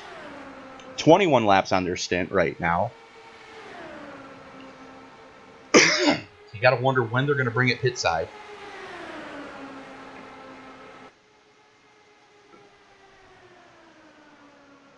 As we are 20 to go this time across the stripe.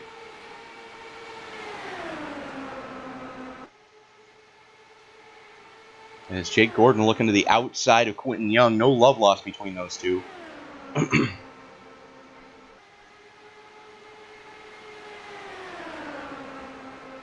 And that's Ray Black Jr. You see silently stalking in the background. Currently sitting in 6th. As they come up on the lap car of, I believe that's Tony Rice. Yes, it is, in the 27 Fuzzies car. And Ray Black Jr. Having a decent run so far. Taking a page out of Jake Gordon's playbook, pinching him down. Great, Quentin Young getting a run on the high side. And there's contact. Junior keeps it out of the wall, though. Paskowicz still showing the way. Currently 24 laps on his stint. That'll be 17 to go this time across the stripe.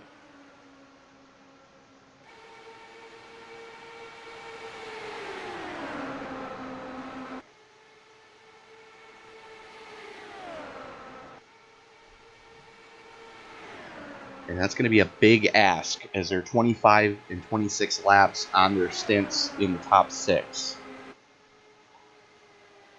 Make that the top 10, all 25 and 26 laps into their stint. Paskowicz continuing to show the way. Osmer, Truex, Young, Gordon, Black, Whitaker, Antonucci, Anderson, Dupree, and Carter, your top 11 who have not pit. I'm sorry, Creighton Carter has pit.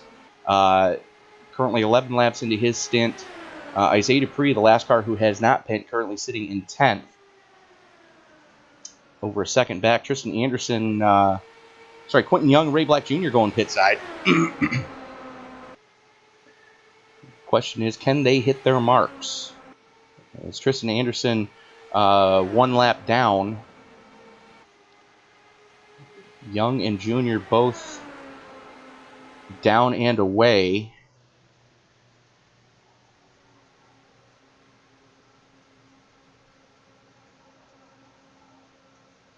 As Gordon and Truex bringing it pit side now.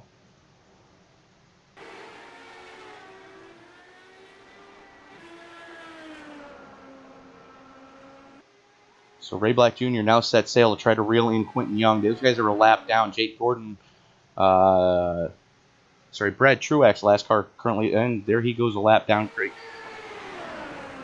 Kevin Paskowicz, Ronnie Osmer, Johnny Antonucci, Mike Whitaker. Those are the only cars left on the lead lap. Mike Whitaker taking it pit side alone. So a little bit different strategy right now. Tristan Anderson currently sitting in 5th. 1 lap down. Isaiah Dupree, 1 lap down. As Paskowicz spins it.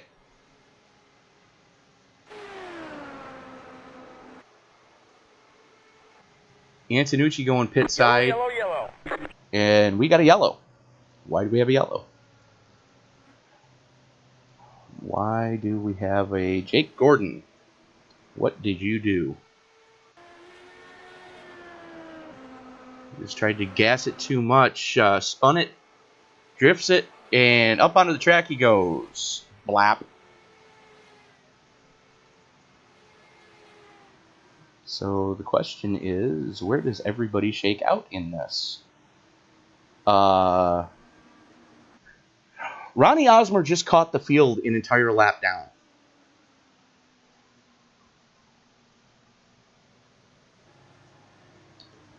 The entire field is a lap down with, I believe it's 11 to go currently. 11 to go. The entire field is 1 lap down. Osmer, the only car on the lead lap. So, we're about to have a single file restart, folks.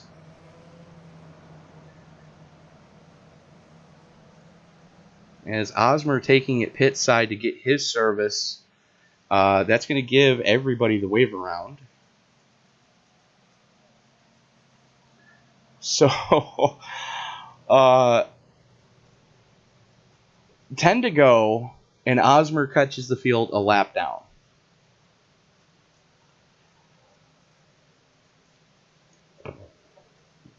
But don't blink, because I'm sure we haven't seen the last of the fireworks.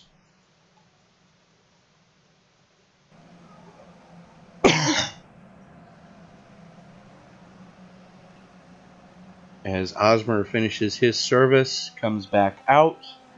Osmer, Truex, Antonucci, Paskowicz, Young, Carter, Black, Lucas, Green, Llewellyn, Parkman, Vincent and Whitaker, the last car on the lead lap at this point. And Cody Eldred getting one of his 2 laps back, sitting in 14th. So, yeah, that's the thing.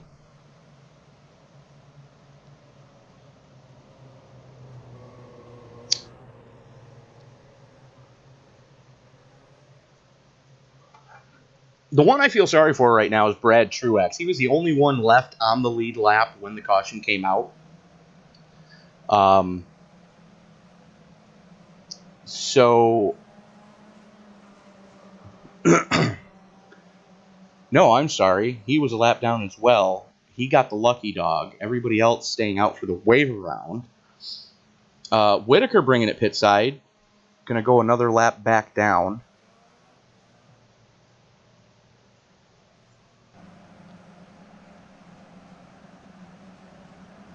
Creighton Carter flirting with disaster. Currently 18 laps on his stint. Alex Green 18 laps in. David Llewellyn 13 in. Chris Parkman 18 in. That is 9th, 10th, 11th. Josh Vincent 14 in 12th. Mike Whitaker 1 lap down in 13th. Bringing it back in. Cody Eldred 14 laps on his stint. 1 lap down. So those guys have got to be hoping for another caution. As you see Vincent right there, the last card to be scored on the lead lap.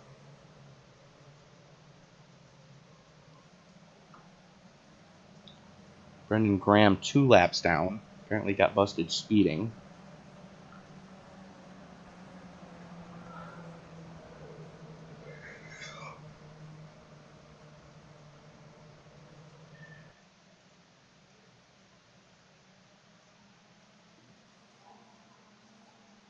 As the waiver rounds are getting released here, it looks like. I'm going to make sure that we are live. And we are going to have roughly a 7-lap shootout when we go back to green. And this 7-lap shootout is brought to you by the RobertsTechJobs.com Indy Speedway League.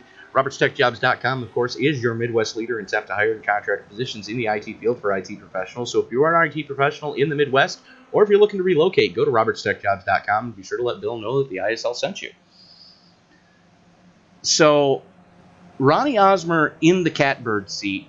He's got a ton of lap cars behind him. As a matter of fact, it's all lap cars around him. And Brad Truex is going to be restarting in there. Hang on, we're not going green. Or not.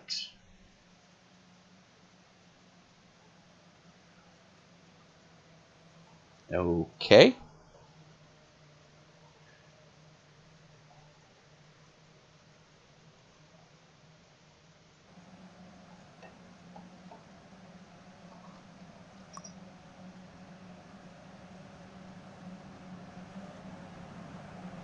Not sure if that was the sim throwing the caution or race control throwing the caution. But the reason all the lap cars is I'm not hearing anything. Let me make sure. I want to know how I'm restarting 4th, but actually in like 18th. Because The leader's Ronnie, and he's here at the front of the field.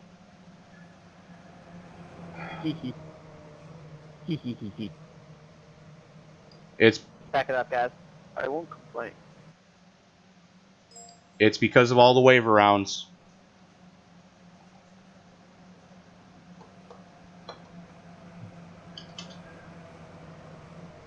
So here we go. Ronnie Osmer getting ready to bring us back to green.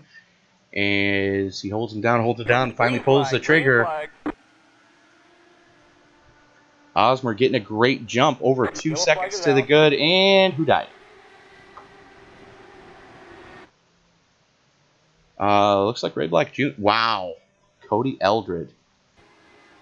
No, that was not Cody. Who was that? Dylan Lucas.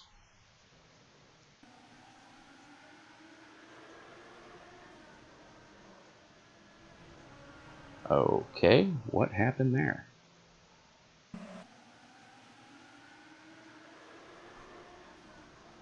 Okay, why was there a checkup?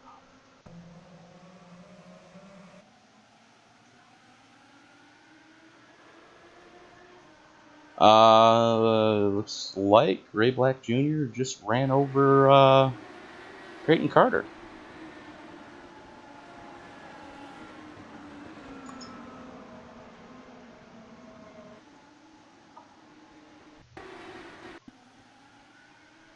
Creighton Carter taking evasive action to avoid, and Terry Adams getting a piece of it as well. Good grief. Let's see what happened with Dylan Lucas here. You see Black Jr. in front of him. And he just, yeah, wow. Anybody want to see the vomit cam? Yeah, we're going to the vomit cam.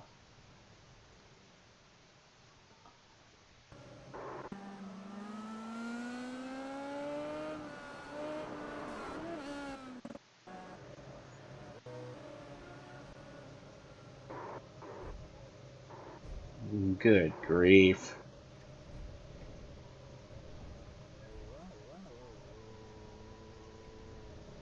Yeah. So that's what happened there.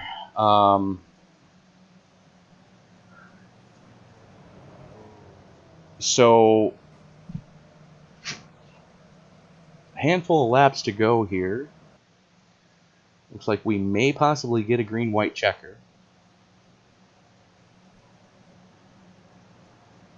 Of course I did.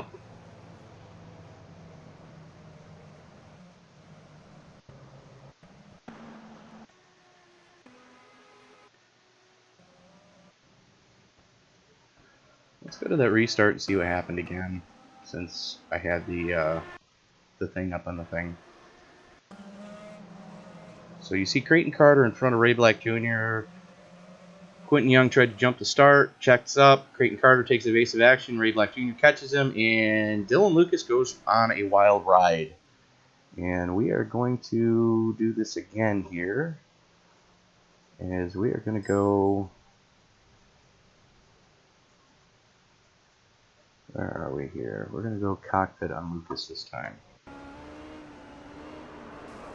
This is what Dylan Lucas just saw.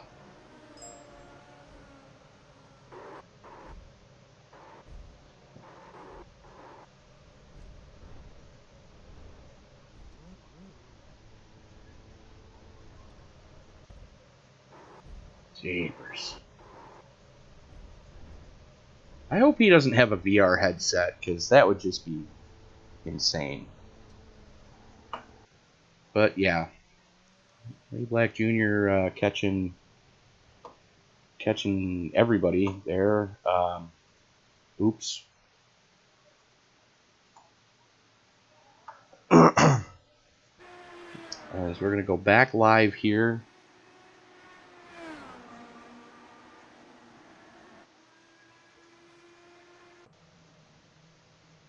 We are now back live. Lights are out on the pace car. Kevin Pasquich, Johnny Antonucci in second. Kevin Pasquich in third. Creighton. Who do we got? Quentin Young on the high side. Creighton Carter on the inside. Then David Llewellyn, Chris Parkman, Isaiah Dupree as they work their way down the back straightaway. So Osmer, Antonucci, Pasquich, Young, Carter, Llewellyn, Pasquich, Vincent, Truax, Black, and Whitaker. As Whitaker, your last car on the lead lap.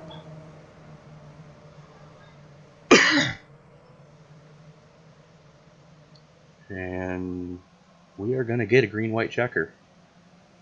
Actually, we're going to get the green and white at the same time, as we are going to be restarting on the final lap. So, expect fireworks, kids. Is Creighton Carter getting ready to jack up Kevin Paskowicz? Yeah, there it goes. Green, green, green. Saw that one coming.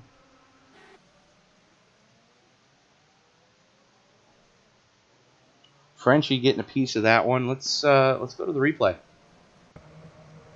You kind of knew it was coming with how close he was. Just Paskowicz just gets jacked.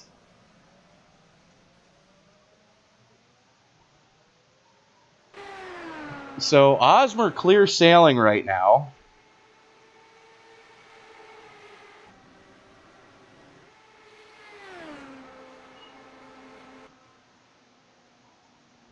And we are going to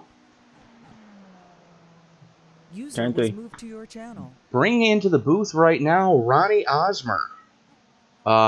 Congratulations, I guess. I know that's probably not the finish you were looking for, Ron, but I guess a win is a win. You'll take them how you can get them, right? Well, I'm just thankful I saved one more lap of fuel. That one lap of fuel made so much of a difference for me. Yeah, we did notice that the pit strategy played out in your favor. You caught the entire field a lap down. Yeah, I was gonna plan on pitting with KP, but I couldn't call pit, and I felt I had one more lap of fuel, so I took the risk, and it paid off. All right. Well, congratulations nonetheless, as we're watching you do your victory burnouts here. Now, I'm noticing there's something on the engine pod of your car. It's give a little, and you stop. What is on the engine cowl of your car? It is the charity I support, Ride to Give, and their slogan is "Give a little, change a lot." It's a charity that's ran through social media, where they help children with special needs get certain items to help them. And their motto, "Give a little, change a lot," is they don't promote you having to give big donations. So you can give $3 to donation, and they have hundreds of thousands of followers. So $3 a person can raise a lot of money real quick for these children. Now, what is their website, real quick, if you know it off the top of your head? They don't actually have a website, but they're on Facebook, so you just gotta look up Ride to Give on Facebook. Ride to Give on Facebook. All right. Ronnie, congratulations on punching your ticket to the chase. As we're watching you celebrate with your teammate Tyler Vickery in the 24. Pit strategy playing out in your favor tonight. Thank you very much. So, Ronnie, we'll let you get back up into your team chat. Congratulations on that one. User was moved out of your channel. As we are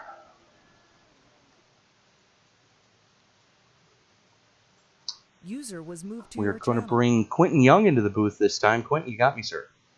Yes, I do. So we've got you being scored in second, sir. Really? That's what I'm seeing. I finished 8th after the guy in the third row on the bottom tried to restart the race related. Yeah. Okay. Well then, that's something the competition committee is going to have to take a look at. So you saw the same thing that we saw with the 71 jacking up the 7. Yeah, I'm not sure what that was about. Okay. Last time I checked, the guy in the third row couldn't decide when to restart the race, but whatever. All right, It's Quentin. unfortunate, battled back from 2 laps down and had a shot for at least the top 5 finish, and then that happens. Yeah, tough break tonight, but we will see you hopefully Sunday back in the DW12s. Yeah, I'll try to make it Sunday. I don't know, though. I got work stuff I got to do, so I can be able to head to all of Super Dirt Week. Ah, yes, Dirt Week coming up at the Steel Palace in Oswego. So we'll let you get back up into main gate, sir, as we are going to... User was moved out of your channel. where are we here? I've got the scoring pod up there, User was as moved to we are your going to channel. bring in runner-up Johnny Antonucci. Johnny, that one played into your hands tonight. Yeah, how you doing, Tony? Congratulations on the podium, sir. Not sure if you saw what took place behind you on that restart, but all hell broke loose. Yeah, I didn't see it. But I didn't see the leader. Then he took off, and then I took off. So I had to wait. That screwed my timing up too. But happy to get a good finish. Well, for what it's worth, the third row inside completely jacked up the inside second row and took out over half the field. Yeah, I seen the car behind me disappear too, and then I seen Ronnie take off. I heard something happen. I didn't see it though. But I went into the pits when the caution came out. I was in there, and yeah, I was trying to hold back the whole race to stay in the back a little, and then try to work my way at least into the top 10. Well, the pit strategy paid off for you, coming home in second place tonight. So congratulations on that, sir. And we will look forward to seeing you, possibly move up one spot on Sunday in the DW12s. Okay, thank you. It was All a right. good race. Yes, definitely a good race. Congratulations on the podium, John. User was moved out of your channel. And now let's see if we can find, where in the heck is he? There he is. User was moved to Hiding from me is third place finisher, Mr. David Llewellyn. David, you had some problems earlier, came back from a lap down twice, I might add, and salvaged the podium finish out of that. Well, I just trying to stay out of trouble. It was hard to do in this race. I was riding the high line, and I don't know, it was just pretty much just balls to the wall at the last lap. It looked like somebody got into the back of KP. That made that last lap just a crap show.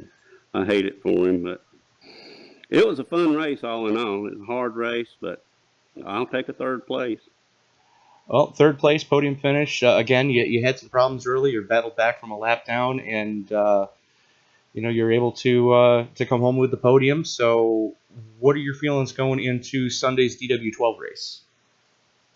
Man, I've been having a rough season in the DW12. I'm doing better in the 05s this year. I'm in fourth place. I might move up a little bit after this race. I don't know, but maybe I'll get some luck Sunday and have a good clean race, and maybe I can get another podium. Well, congratulations on the podium, Dave. And do you want to go back into your team chat, or you want to go up in main gate? Nobody's down there. I was just down there minding my own business. I was watching the replay. All right, fair enough. We're going to send you back up into main gate then for the post-race sure to be fireworks session, and we're looking forward to seeing you Sunday in the DW12s.